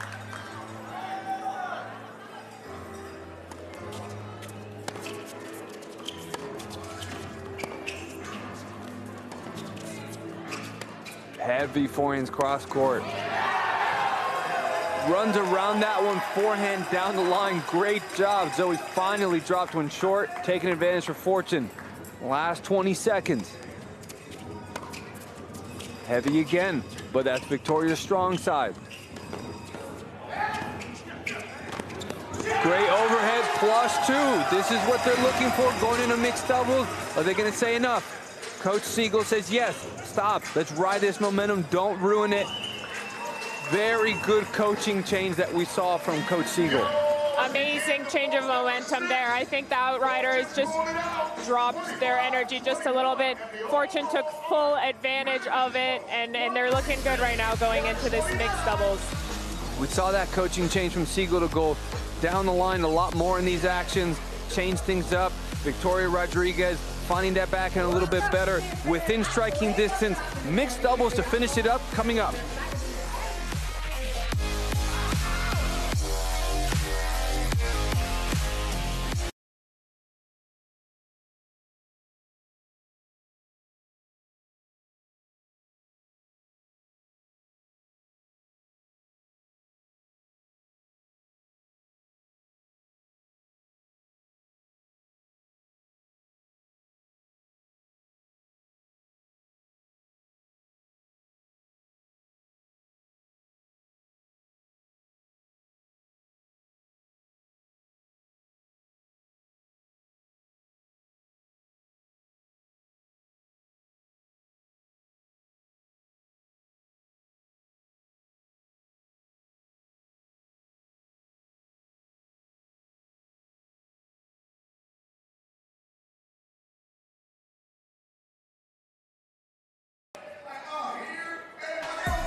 Welcome back as we have mixed doubles coming up. 136-129 for the Outriders.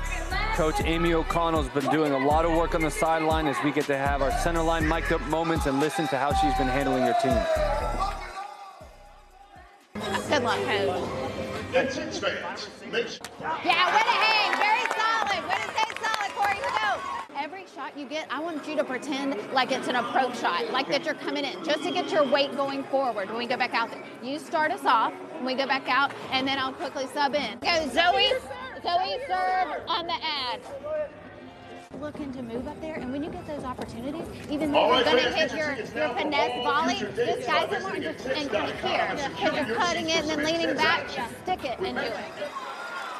You see how Amy O'Connell handles these final 10 minutes of mixed doubles to call it a night. What a season opener so far, Maria. This has been incredible. I am loving every single moment of this and so proud and happy to be a part of this team. I'm seeing some amazing tennis tonight.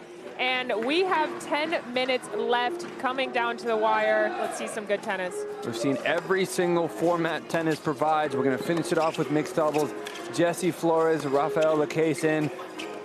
For the Fortune on the near side, Sofia Cabezas, Yao Xiaolin on the far side. They've been the best two players in singles. And now they're going to get a chance here in mixed doubles to play together. And you can see it on the scoreboard. Cabezas responsible for 41 points for her team. Xiaolin for 35. Leaders in both categories for both teams.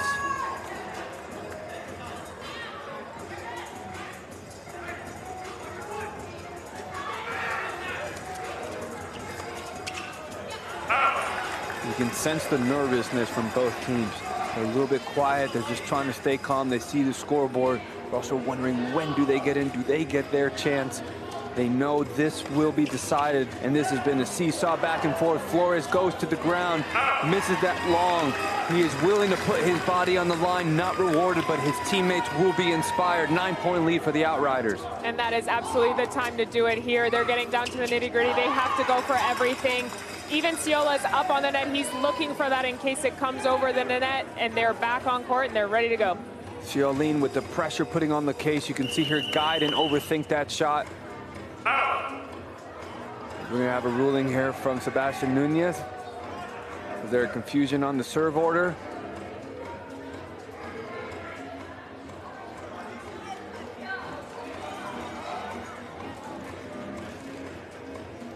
Doubles is so action-packed, things move really fast. They're going to take a look at this. Both teams are going to get a free timeout to regroup in these final 8 minutes.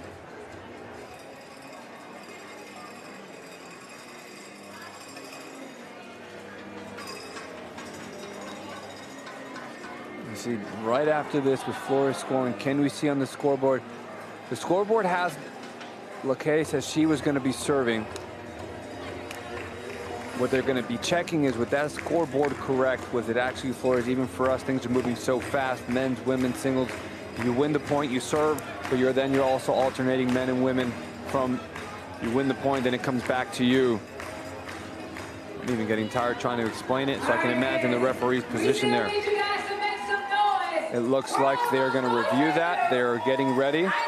The players are ready, but Sebastian's still looking at this and saying, we got to get this locked down. Tim Siegel is going to use this opportunity to try to get his team a little bit more coaching advice. We get our final ruling. Let's see who's going to benefit the most from this free timeout. The Fortune only had one more to use, so they're going to be loving this opportunity.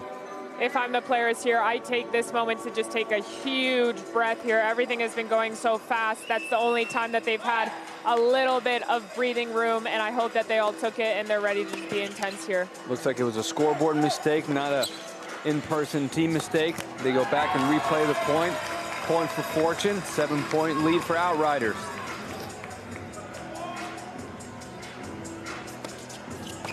Big kick, but again, Xiaolin's been seeing that all night. Do side, add side, ready to go. Misses that passing shot long.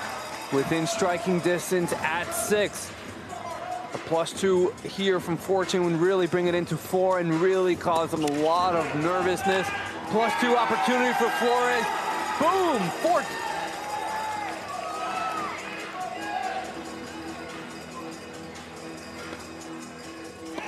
Big kick to Cabezas, and this is going to be the struggle, that big kick when you have this mixed doubles. We're going to see the switch here to Menechella on Xiaolin.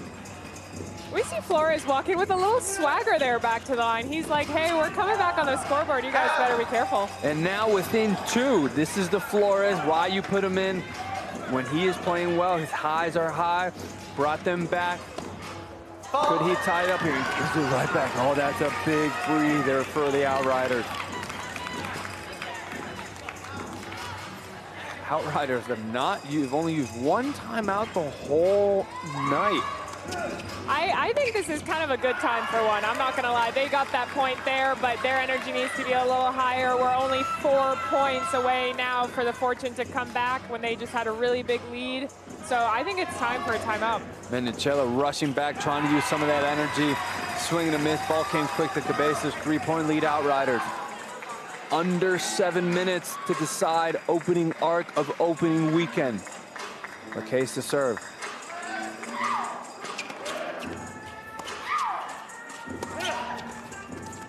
Tries to go for the drop shot volley, gets it, +2 within 1. And we see the timeout from Amy.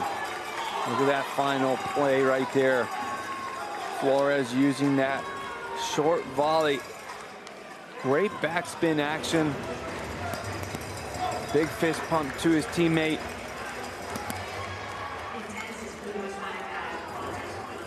The less likely they can cross. Okay, good. Okay, and then look, when he's serving to the guy, you know it's coming to you. So back a step like you did and making volleys. Good job, good job. Okay, let's go. Hey, this is ours. This is ours. This is ours. 1, 2, 3, 4, go. Let's go.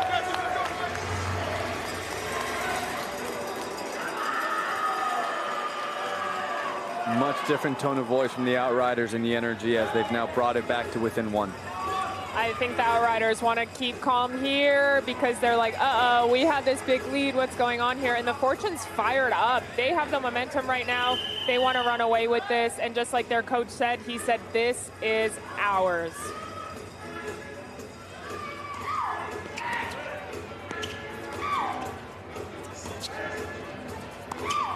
Menicello rushing to the net. Ran a little bit out of control. I think that ball was actually going out, but he couldn't get out of the way. I agree. Sometimes it's hard because they don't want 2 points, but they also don't know if it's going out. So I think it's a last-minute decision for him, and unfortunately, it just wasn't the right one there. Tie ball game. Let's see if Menicello can put his presence, athleticism from Flores to get that back in play. Both back at the net.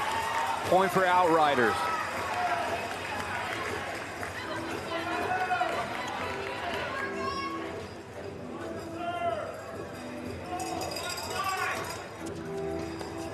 Big kick, movement back and forth. Great open stance backhand by Rafael, moving over by Flores. Movement left, right, teamwork, volley, forced error. 143, 5 minutes remaining. 65 minutes of tennis, but it's going to come down to these 5 minutes. Big kick serve to Cabezas. Interesting that Rafael went back. Maybe she was expecting the lob, still does a good job with that swinging volley. I think the coach did say to take a step back when the guy is serving to the guy, even though he did not serve to the guy there. I think she's trying to take a step back here so she can move forward on her volleys. The Fortune have really picked up some momentum. The Outriders, you can only use 2 timeouts in 1 bolt. Is now the time. Do you stop this Fortune 2-point lead? That'll calm the Outriders down a little bit. Cabezas done a great job in singles and in women's doubles, but it's now the time to bring in somebody like Brandy Walker that has the power that sometimes you want to see in doubles. You don't want a lot of soft top spin shots. You want that size. She couldn't reach that poach. Good move, just couldn't get there. +2 for Fortune, 3-point lead now. And you see the frustration there from the Outriders. Probably in their heads, they're thinking, hey, how did we let this slip?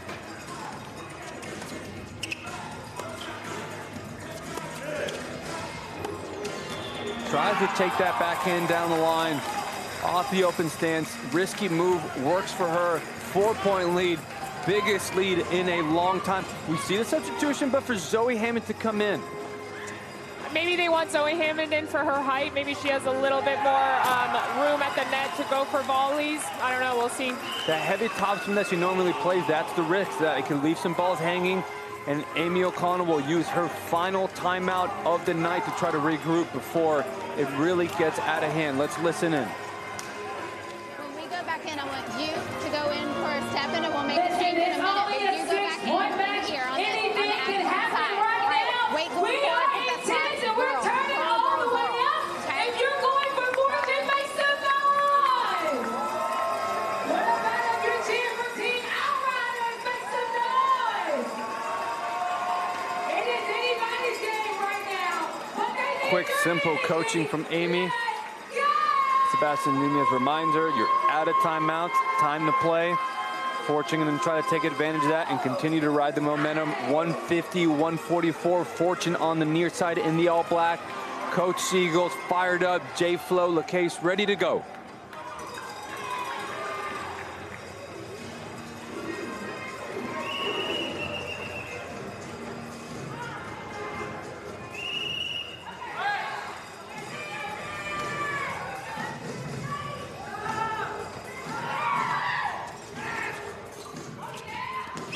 Good aggressive return by Zoe down the line, but just great movement and volleys by J-Flo. +2 winner, 8-point lead. And we're seeing the energy here from Fortune. Every single person is jumping around, is screaming, and I think that's part of the difference that they're making right now is they're just so loud and they're just going for it. What an unbelievable return there for Zoe Hammond, going for the down the line again, and it pays off. Very smart move. A lot of times you see players afraid to go down the line again because they saw how well the opponent did. But the better play a lot of times go right back at them because sometimes they want to poach again. Zoe with some frustration after giving the point back. Ciolin takes the place of Menicella. 7 points, going to try to handle this. Let's see if Flores mixes up because Ciolin's been doing great on the back end. Did try to mix it up, misses it in the net, but smart strategic play.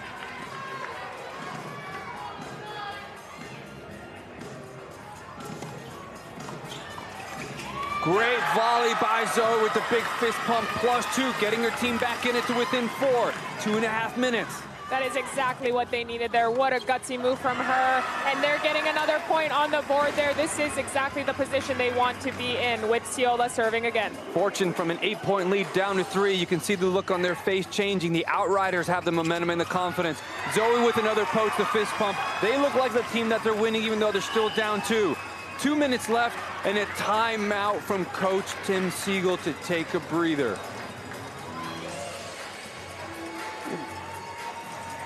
The movement from Zoe Hammond, she has stepped up. We're talking about wondering if Brandy Walker should be in there. Zoe says, JY, not yet, look what I can do.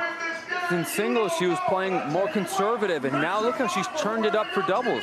I told you she's gonna use that wingspan, JY, and she is using it. Size is an important thing in doubles. That's why Menicella was in early. That's why Zoe Hammond's been brought back in. Let's see if this timeout stops the momentum. Opening season, opening arc. What a night.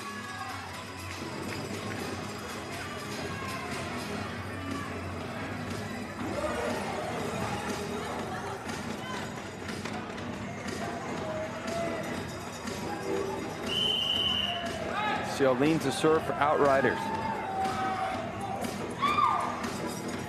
Flores going all the way back, but the presence of Zoe Hammond made that very difficult. 1-point lead for Fortune. Big kick up to the LaCase backhand, tough to handle. We are tied up.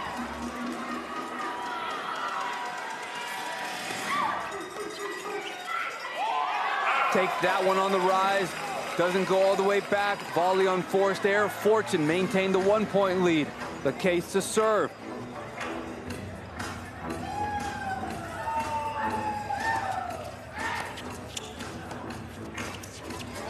Great movement at the net from Zoe.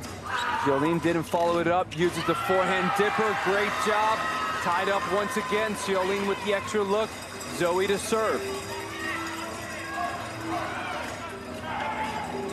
5-4, taking her time, good calmness, even though she's run into the shot clock before. We've seen a couple faults coming from her. That is her 8th of the night. Tough 1-point lead for Fortune now. Under 50 seconds. With the miss, the pressure's on for both of these teams. They can feel it, the crowd's in it, the teams are in it, the nerves are high, 40 seconds. Big kick, this is the rule, this is the format, this is tough. Who can handle the pressure the best? LaCase gets her opportunity, 3 faults trading back and forth, under 30 seconds. Only have 1 or 2 points left. Give it back, the moment is getting to these players. Zoe Hammond's turn, force her faults, back and forth. Welcome to Intense. 10, 9. Conservative approach, comes to the net. Volley winner, they're gonna run it out. They're gonna do it just off that. Outriders are stunned with, oh my gosh, what a night, the Fortune. final point. The conservative return from Flores. We see the emotions back and forth in Maria. Volley winner to finish. This is absolutely insane. This is tennis turned up, people. Oh my gosh, what a moment. Perfect opportunity for us to look at our Solaris lock-in play of the night. And what better than the final one that decided it all. Flores finally controls one of his returns. And Lacaze just stands there, tough for Zoe, the presence of there at the net.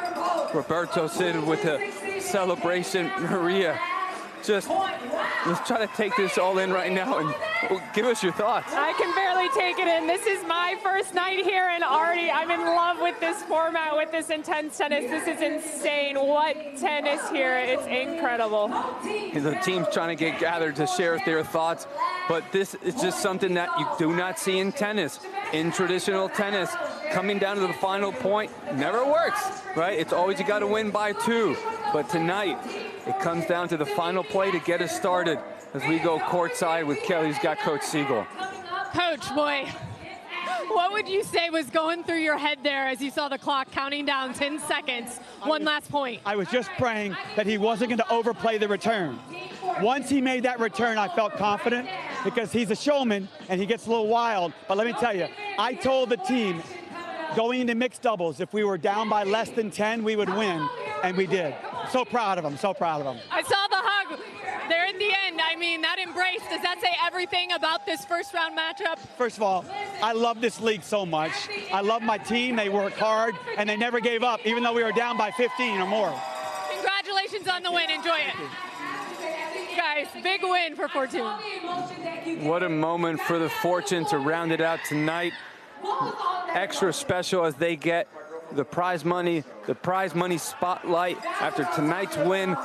That team, $9,000 to that team, $1,500 to each of those players. Payment Labs is going to be very happy to send in that payment. And for all of us here right now, we're going to have a few minutes before we come back for our second bolt of the night. J.Y. Obone, Maria Mateus, Kelly Kroll will be back. I don't know if we can top that, but both of those teams are certainly going to try. The Fortune in the back and forth in the seesaw. What an incredible starter. But we got another arc with 2 teams, freezing altitude. Stay with us for another incredible weekend of a great new format in tennis. We'll be back. Like I'm Kesha, I get to the paper, boy. Extra, extra. Walk with me, you know that I got it. Come with me, let's take a trip to the islands. We up on the jet, we'll do more than just fly on it. Stand on that hill, you gon' die on it. Boom, boom. Baby, I'm not one of them, you should try on it. Miss me with all that, I'm on it and next. Put this up, I send you back to your ex. But good luck with that, this is big as it gets. Hey, let's see how you do under pressure. Let's see how you do under pressure. Give them a name to remember.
Let's see how you do under pressure. Rolling, baby, rolling. Let's see how you do under pressure. Boom, Give them a name to remember.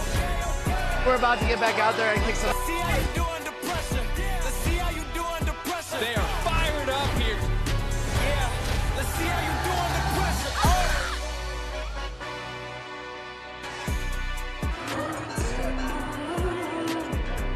Welcome back, everybody, to Atlanta, Georgia, as we just finished an incredible opening arc. The 2026 season of the Intense League is underway, and we just had an incredible moment. We have 43 arcs, but the first one inside the Intense Arena, one of the most modern places you will ever find in any sport. Here at Stage 5, Maria, this was incredible. So just give us your thoughts on what we just saw. Absolutely mind-blowing. That was beautiful tennis, unbelievable ending there. And I think it really showed what Intense is, right? When you have one serve, we saw some back and forths there with some missed serves, and it got down in the nitty-gritty at the end. 14 seconds in between points, 2 points for winners. I think that's what made the difference, JY. And for those of you who missed that first arc, this is very different than traditional tennis. It's what made that finish so exciting. We have a special guest that also helped explain what makes this difference. Let's take a look. Vaya con Dios, Intense Amigos. It's your old doubles partner, Chip Rowley.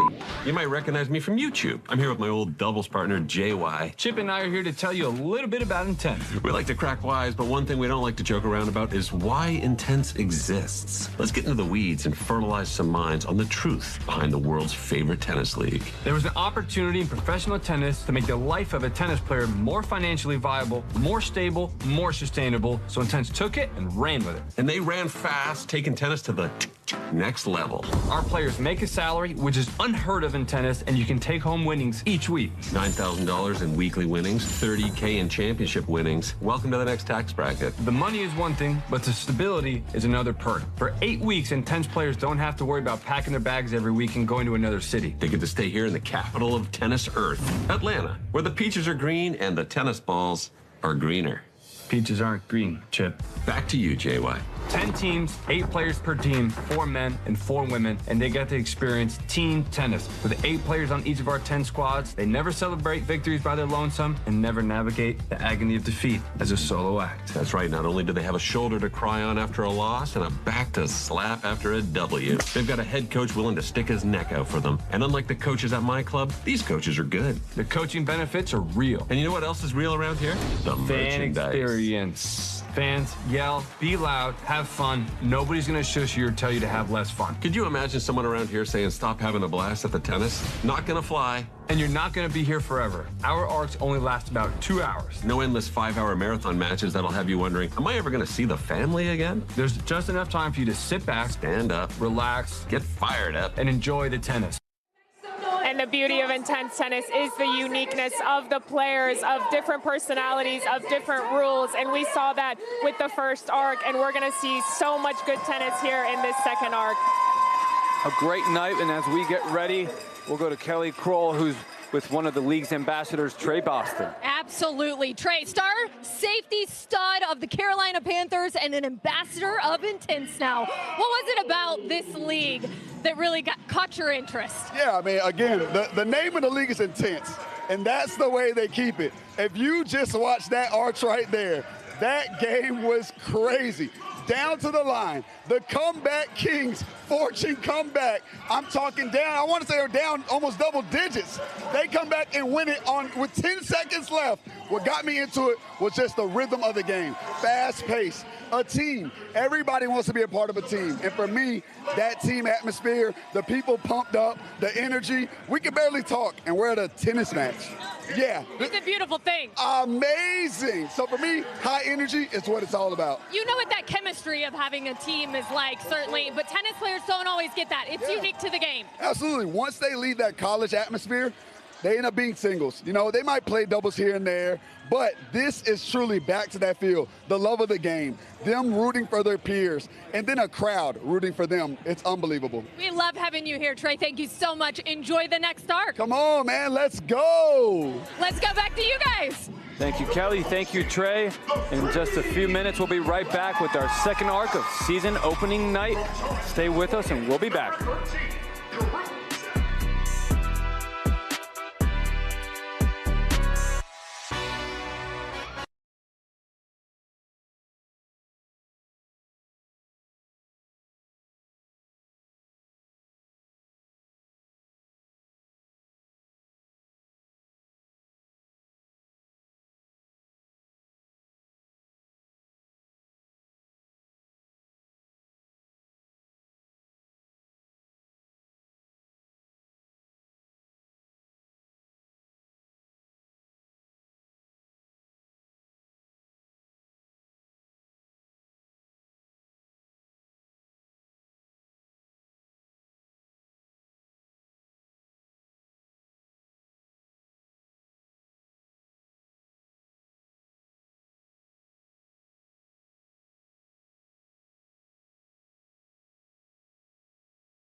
Welcome back to season opening night of the 2026 season of the Intense League. First arch finish came down to the last point.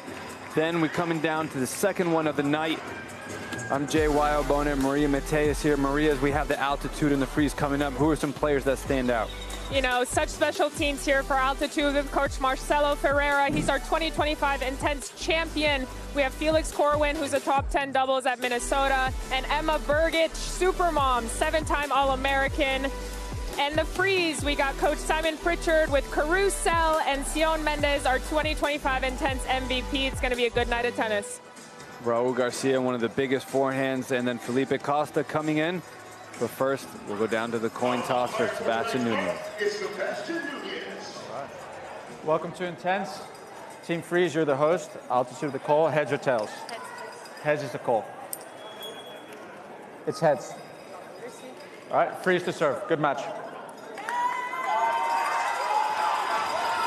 Go time, arc number 2. Altitude on the far side, Emma Burgich leading the way. No surprise for Freeze on the near side. The 2025 season female MVP, Sion Mendez. We're gonna have 2 10-minute women's singles bolts. Okay. 2 men's doubles bolts coming up after that, and then the 3 doubles bolts. The 2025 champion coach is on the other side of the net for the altitude. Simon Pritchard teaming up with Raul Garcia once again, used to coach him when he was at Kennesaw State.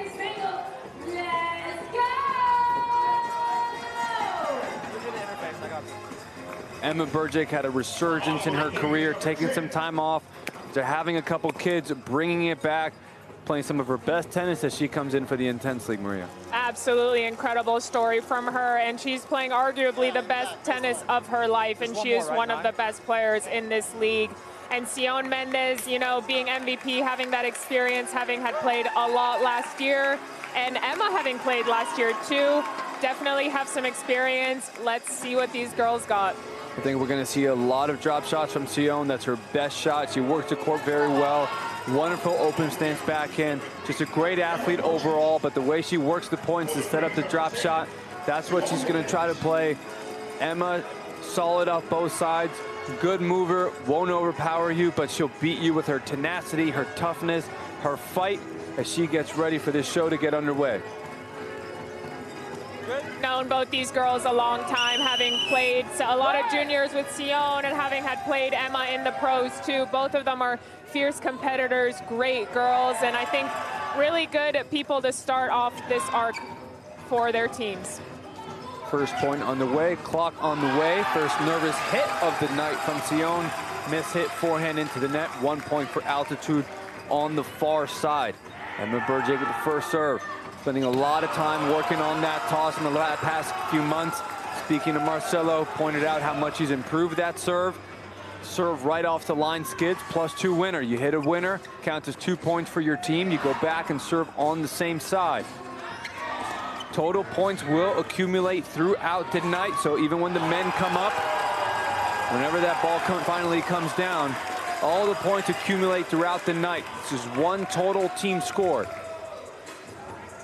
And you see Mamacita on her back, and she sure is that. I'm sure she is having the most experience on this team of life, and she knows exactly how to deal with those emotions and that pressure. And look at her, she's just confident. She's going for it. The quick serve from Burgich to serve. 14 seconds, but you don't have to wait for your returner to be ready. She got her with the quick serve.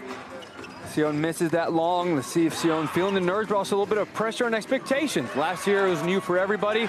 This year everybody's looking to Sion to say, all right, well, guess you're going to do it again, right? Yeah, of course, but I think she has to not think about that at all. I think she needs to be focused on the points that she's playing. I'd like to see her use those drop shots as much as she can. I watched a lot from last year, and those were insane drop shots. Emma's just running away with it right now, though. She started out very aggressive and moving forward. I love to see it. 8-0 for altitude on the far side.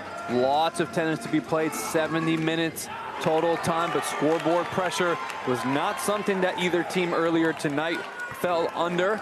8-1 as we see the first serve fault. You only get one serve in this format, so you miss, you hit it in the net.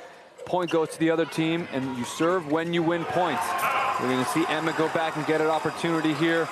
We see Marcelo trying to tell his team to get focused, get engaged. They are on the edge of the court. They are really close. Seems like the whole team is playing there. Both teams. And Emma, they're hitting a let serve, but here at Intense, you do play the left, and she's throwing her racket so that Sion does not get a two-pointer, and Sion goes for that underhand serve. We just saw 3 rules back to back to back. This is tennis turned up.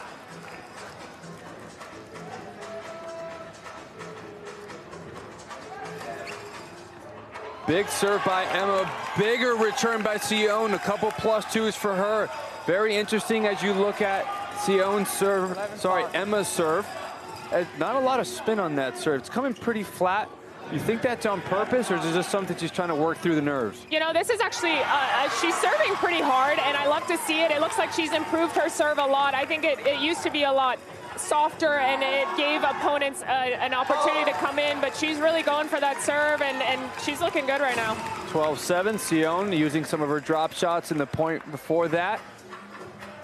Under 7 minutes left. Second arc of the opening night.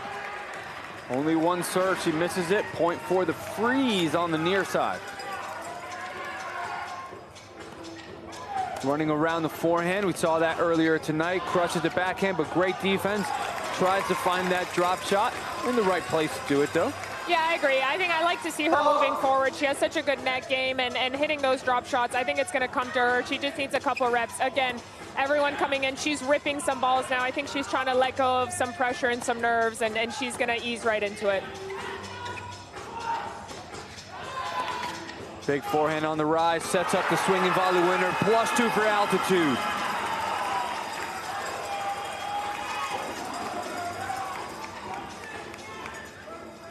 Birgit's coming out as the aggressor so far tonight. Sion trying to use a little bit more of her dynamicness.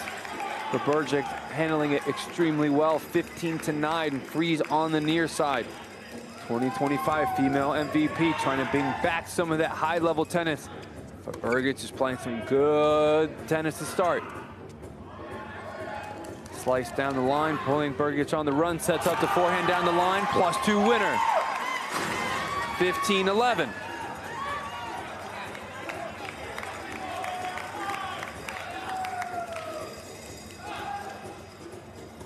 We have a substitution here with Malkina Ngunue is now in.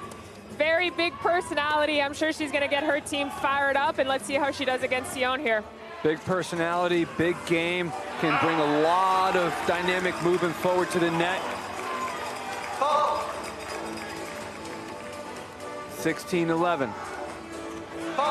Big kick serve. We see more spin on her serve, brushing from low to high on that ball. A little bit more of a continental grip as opposed to Eastern. Just misses it wide. Sion trying to step in and find some of that offense. What do you do when you're just trying to find that offense, not playing well? Do you force it? Do you change? What would you suggest here? I think especially in this format, you have to keep going for it, but you just have to go big targets. What an amazing shot from Malkia, and what I love the most is her running forward after that, not giving Sion any time to get that ball back. 19-12, +2. Big kick. Now she's starting to connect above the shoulders as we see Maria Navarro Oliva in, the lefty from Mexico, bringing in the size and the different strategy. As we see, Malkia now, you want to try to find the backhand a lot of times for opponents, change it up to go wide and misses it. And Fernanda Navarro is another player that I have played before, and I can definitely say she has a big serve, she has a very heavy forehand, and being a lefty always throws the opponent off. She is not a tough out. And why is it so difficult for righties to then start trying to serve to lefties? You need to figure out where you want to serve, you know, and also Maria is a tall girl. Sometimes you want to go to the body sometimes, get her squeeze, try and step in, but same thing for Malkia. Both of them have height, which is awesome for power. Unbelievable shot there from Malkia. Big forehand winner. She's stepping up. When she plays well, she plays great. In this format, she will get rewarded, gives her team the first double-digit lead of the night, changes it up with the drop shot, fake into the grip, another +2 winner. Rocking and rolling, didn't hear the sound, she keeps going. And we're gonna see our first Emory Sports Medicine timeout by Simon Pritchard and the Freeze to try to get themselves organized. Watch out, she's going to change the grip here at last second. And that drop shot is set up by the big forehand that she hit previously. Maria backed up expecting a big forehand, and then at the last second carves that drop shot short. And I think that's exactly looking for the right opportunity. You want to hit drop shots when your opponent is far behind the baseline. She understood the assignment, she took it, and she did an amazing job.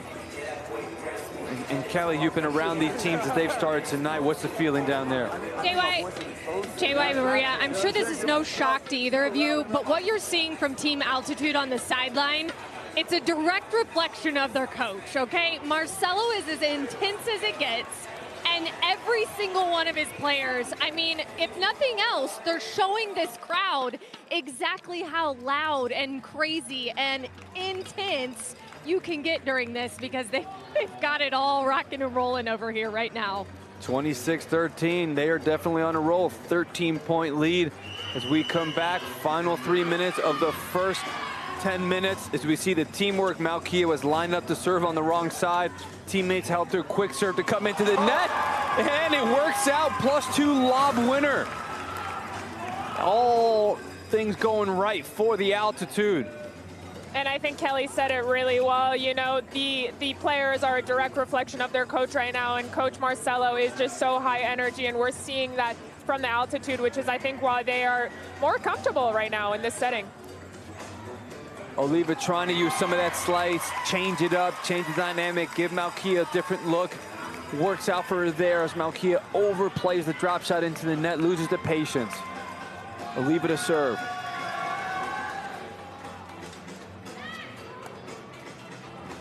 Big heavy forehand cross court, just misses it long. 29-14, Altitude far side. Opening night, 2026 Intense League. Team format, men and women.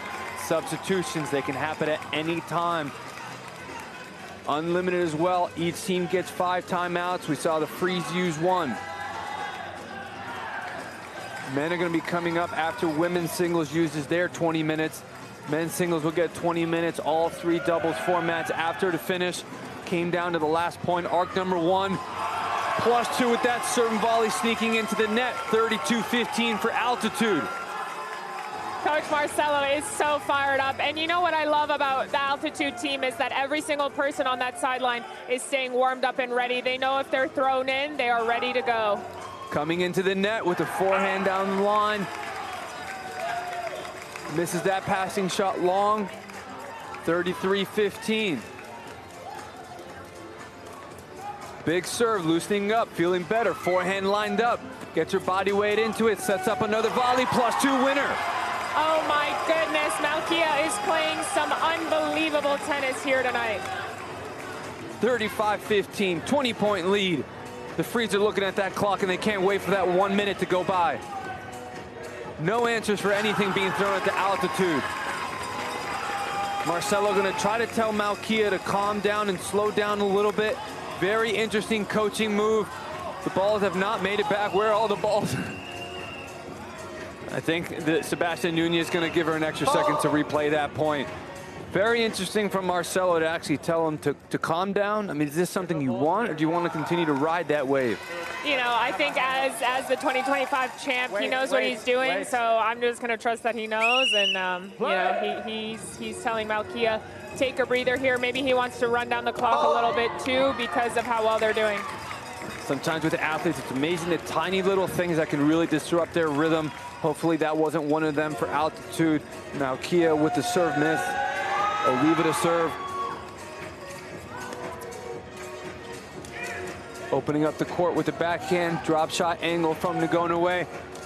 Great coverage at the net. Passing shot, volley winner. 2 points back for the Freeze, 36-18. Great point there for Maria Navarro. She's really stepping in. I love that. I like it when she gets to the net. She's got really, really good hands, great volleys. I love when she uses it. Backhand miss hit, and the bolt is finished. 37-18, 19-point lead. What do you think about that start? Got to be about the Altitude.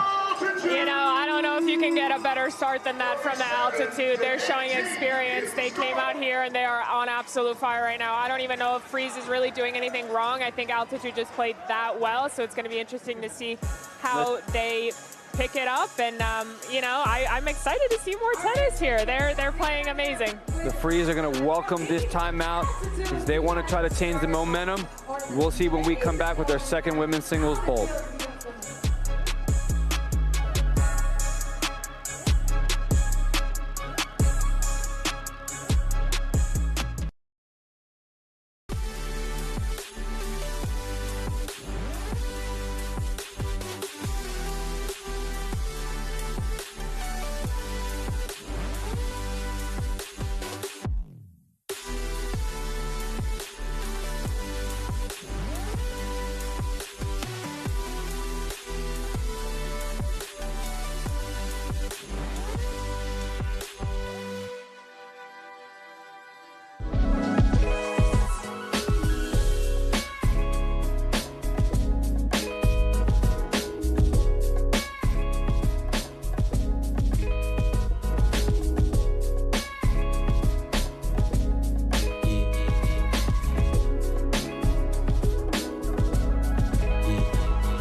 Welcome back as we have bolt number 2 for women's singles underway. Second arc of the opening night of the 2026 Intense season. The altitude are off to some great tennis. Freeze doing okay, but frankly, when the altitude are playing that well, there's not a lot you can do with it, especially in this +2 format. I agree. Sometimes you just have to ride that storm and just wait for it to hopefully just stop. And I think altitude's doing amazing right now. I don't think you have to count the Freeze out, though. I think they got it in them. And Kelly Kroll is courtside. I got a little bit of listening to that Freeze. Kelly, what'd you hear down there? Yeah, so I thought it was interesting. Coach Pritchard, along with Coach Carousel, don't you not believe that these players are coaching one another up as well? Both kind of looking at Oliva saying, hey, don't be afraid to junk it up a little bit. I think they noticed that really altitude was building on its momentum, right, between Emma and Malika. And so I just think they said, go ahead and slow the game down a bit.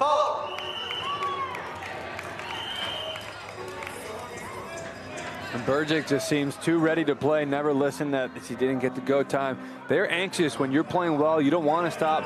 You want to keep going and see if the Freeze are going to be able to use this break to regroup. And again, the difference in this format with Intense, the stoppages that sometimes coaches can have, the bolts can have, to ruin a little bit of momentum. And let's see if Maria Navarro Oliva is going to try to use some of that. She's still in. I haven't seen the Sion come back. Haven't seen Ellie Schultzen in yet.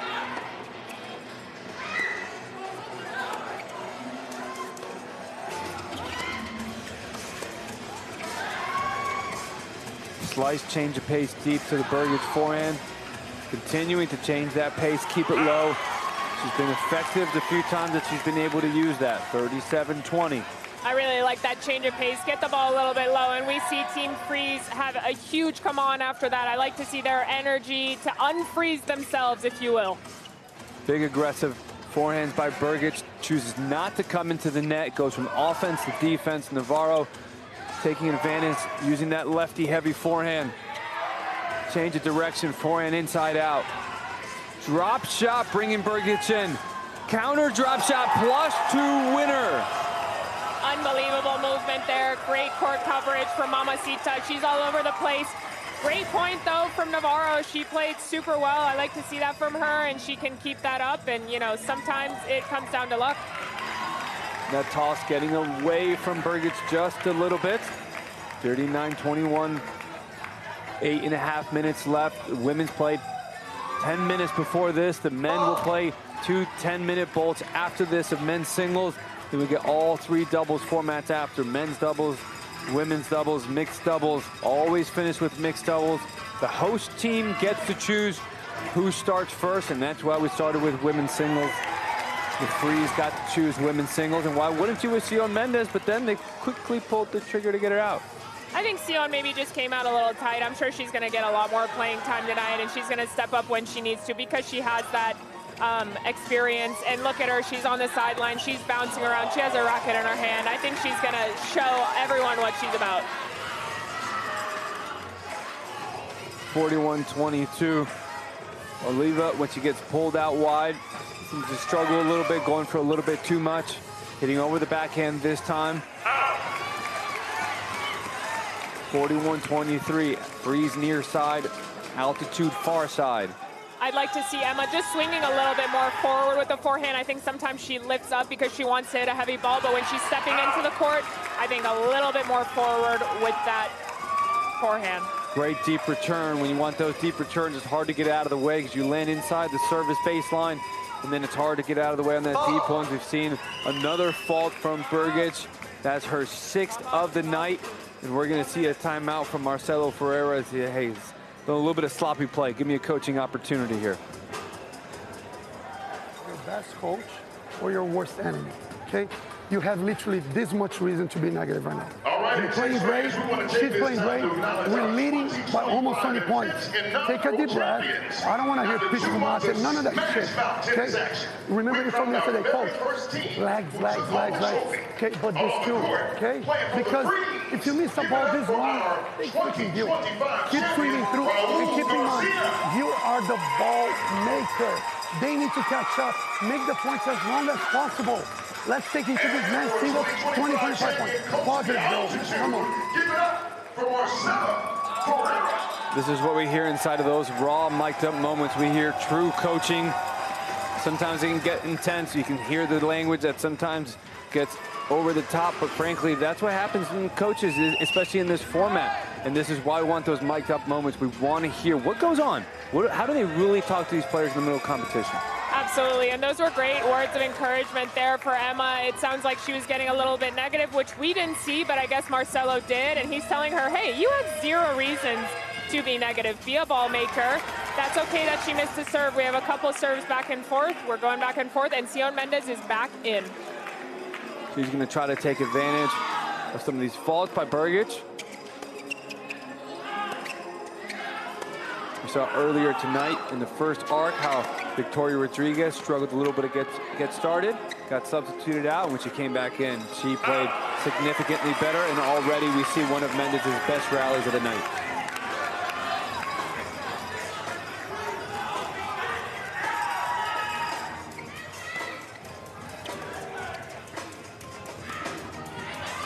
Chip backhand.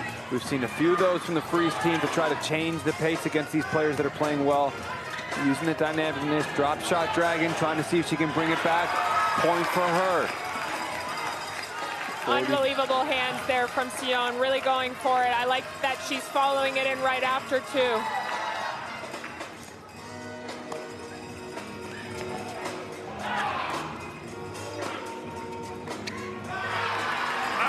And good that she followed it in, but she hesitated. I think she was much closer. She would have been. That sound even got me. The music, you know, one of the things that's very different about traditional tennis is how we got music going on at the same time. Fans don't have to be quiet. The teams can scream, shout, so can fans. Distracted me. Sometimes it distracts the players, but Sion hesitated and then missed that volley, but I thought she should have been much closer as Malkia Nagonaway is back in for Brgic. Well said, JY. I think the further they can move in, the more chance they have at those 2-pointers. She needs to be following that, and she's doing unbelievable. Malkia is just too good at the net right now. Court coverage and size, great job. +2 winner, 46-28. Only one serve at Intense gives it back. One of the biggest reasons why Freeze even has this many points, 12 faults from the altitude. You take those back, this is a much different story. So even though altitude had that lead, would have been much bigger if it wasn't for the serve faults. 47-29. Marcelo trying to get Nagonaway to go up towards the serve. Going up, but see, she listened, she makes it. She's got drop shots of herself, tries to show it off to Sion. Drop shot lob. Great athleticism from Mendez. Amazing tennis from both girls right now. They're both trying to move into the net. This is the exact type of tennis that you love to see.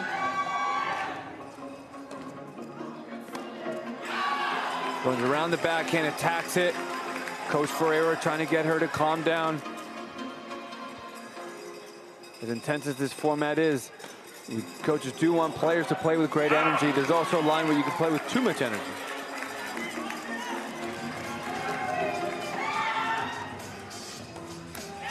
Runs around it again, but this time return into the net.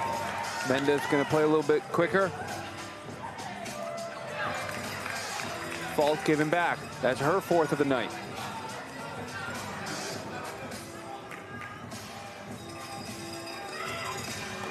Big kick, gets above the shoulder, stretches her wide, return into the net. We've seen a couple misses here from Sion when it does get high up on her backhand. If I'm team altitude, I'm looking for that ball. I'm trying to hit that high and then step in. Maybe going for a little bit too much there from Malkia. Had a lot of success with the kick serve. Interesting opportunity to go a lot flatter, go more through the ball instead of brushing up. She continues to run around that backhand. You'd wonder if that's going to change it up and go to the forehand. But if she keeps missing, it's okay. We got another substitution back and forth, unlimited amount in the intense format. Brgic back in. Coach Pritchard now trying to tell Mendez, calm down, slow down, work the point, don't rush it.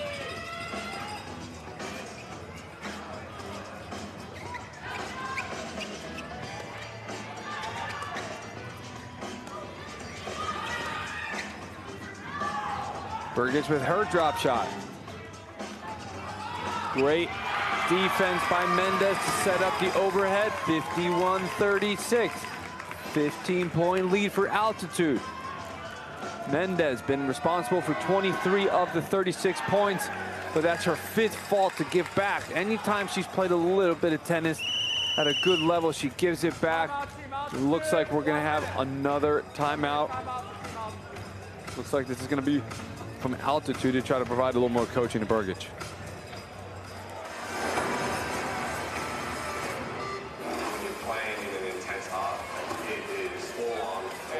Bringing her forward, okay? She's gassed.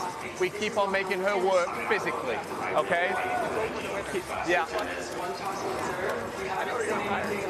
We're taking away from that lead slowly but surely. Keep on working. So 1 more minute, you got it.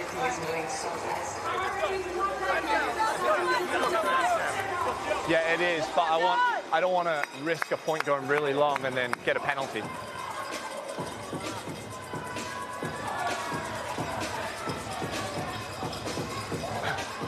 Coach Pritchard, they're trying to manage the maximum rule for time limit in singles. A player can only play 12 total minutes in doubles, completely unlimited. They can play as much as they want, but there is a time limit. So we see how coaches are trying to manage the different dynamics and rules in Intense. For sure, I think they really need to utilize all of their players, especially with this rule. But it gives the players a break too, because playing for 10 minutes or 12 minutes straight is very, very difficult. Berg is having a lot of fun. Easy to have a lot of fun when you're winning. Dancing around. Let's see if she can maintain her focus as her team has a 16-point lead. I think sometimes when you see some negativity from a player getting frustrated, it's nice for them to be able to find that balance, laugh things off, and enjoy the moment, get back to competing.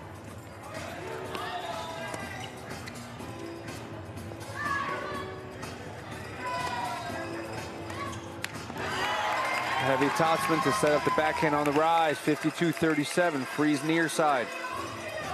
Final 2 minutes before the men get 2 10-minute bolts. Mendez uses that open stance backhand so much. The way she uses that left hip rotation into the shot. Good job coming in, but great chip by Brgic. And I think Sion is listening to her coach very well. He said, you know, Emma's very fast. Keep moving her around, try and get her tired. Sion is trying to do exactly that. She just got unlucky there. Serve wide to the Mendez forehand, aggressive return. Good forehand approach, sets up the overhead into the net. Risky to sometimes make that extra ball in play, but we've seen on opening night a lot of players actually miss overheads early in the arc because they get used to the lighting and the colors and the sound. Brgic, 8th fault of the night, 54-38. Substitute in for Oliva as Mendez was going to be coming up against her max time limit rule.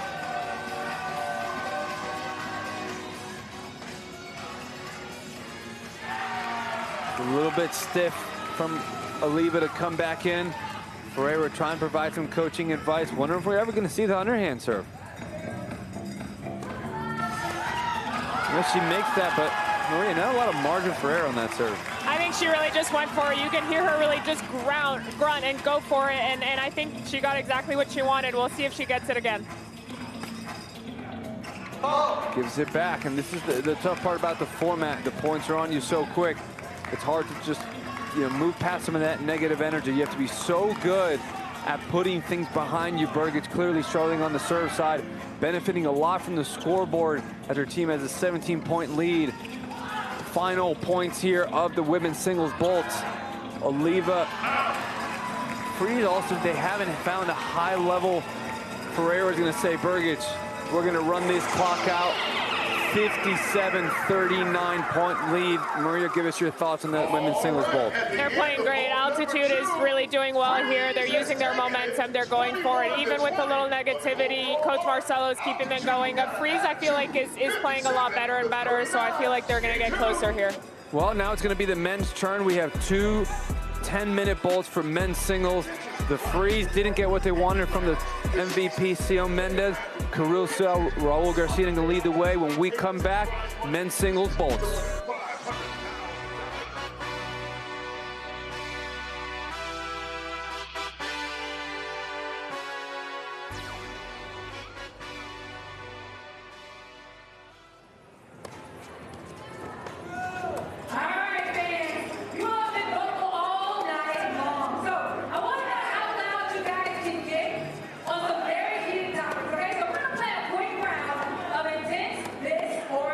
I'll give you guys two options.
2026 Intense League season opener, arc number 2 of the night.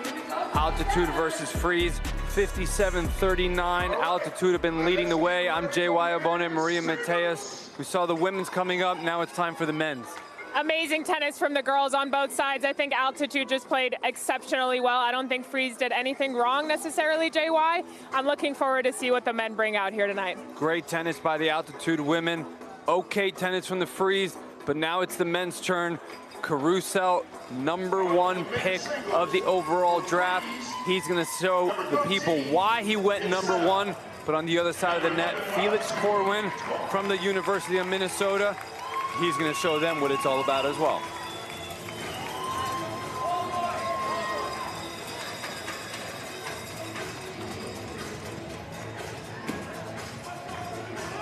Maria, if you're the Freeze, how do you handle this?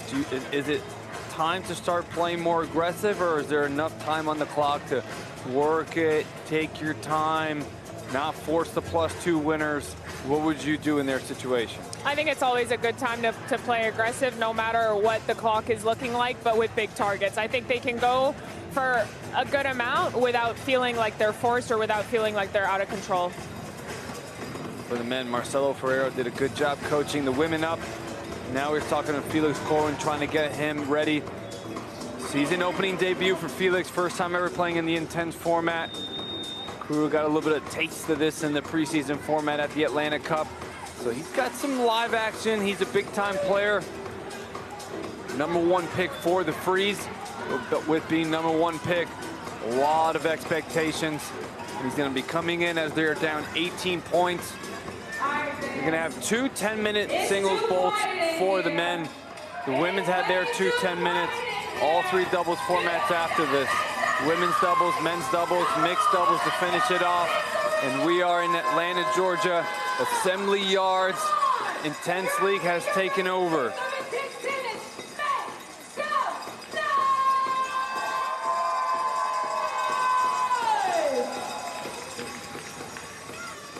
We're waiting for things to get underway.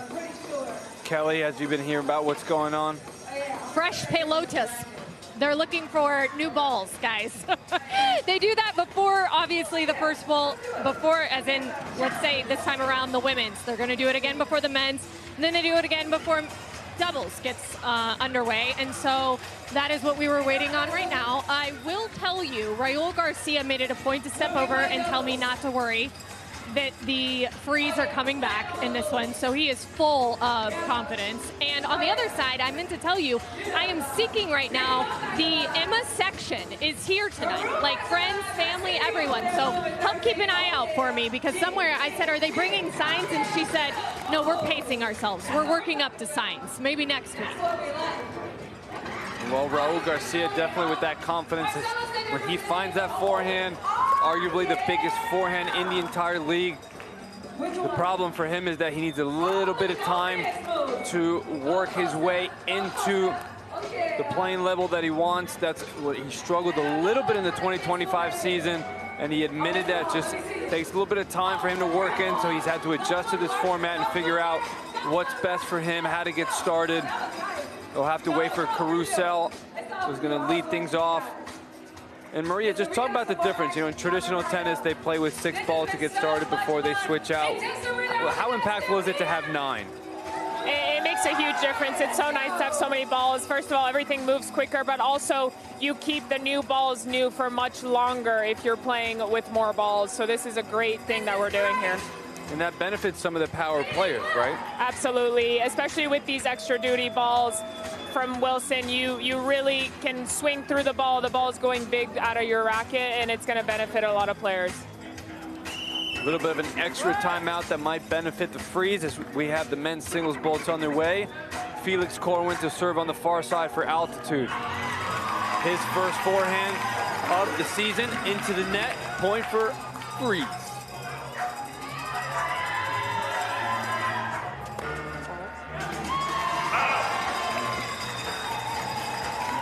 (57-41). Caruso, the Brazilian, went to UCLA. Played on the team with my fiance, JY. Ooh, I'm sure he's got some fun stories to share. Sure does.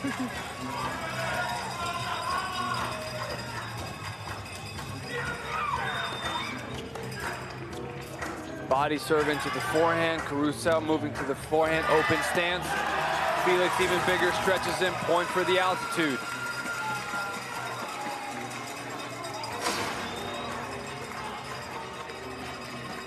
One thing about Felix Corwin is he loves rowdy fans. So if you love rowdy fans, this is the environment for you, Felix. The fans, this is called the no-shut zone. In traditional tennis, when the point is in play, you have to be quiet, you have to sit still. But here, you can scream and shout however you want. You can tell by the music that goes on, creates a different environment for these players. Almost like a nightclub of tennis with some serious competition in it. As Caruso is going to try to win his team some serious cash at the end of this. Teams get prize money every time they win a team event. $9,000 to the team divided amongst the players.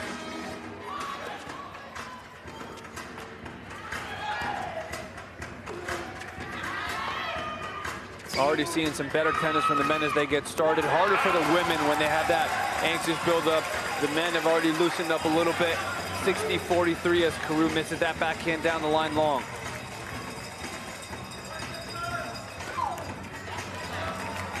Only one serve in Intense, point to the freeze.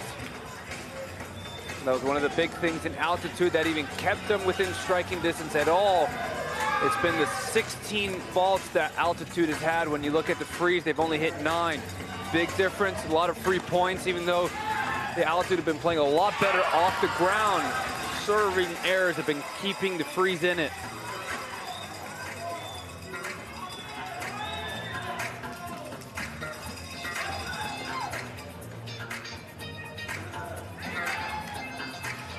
Backhand, opposite.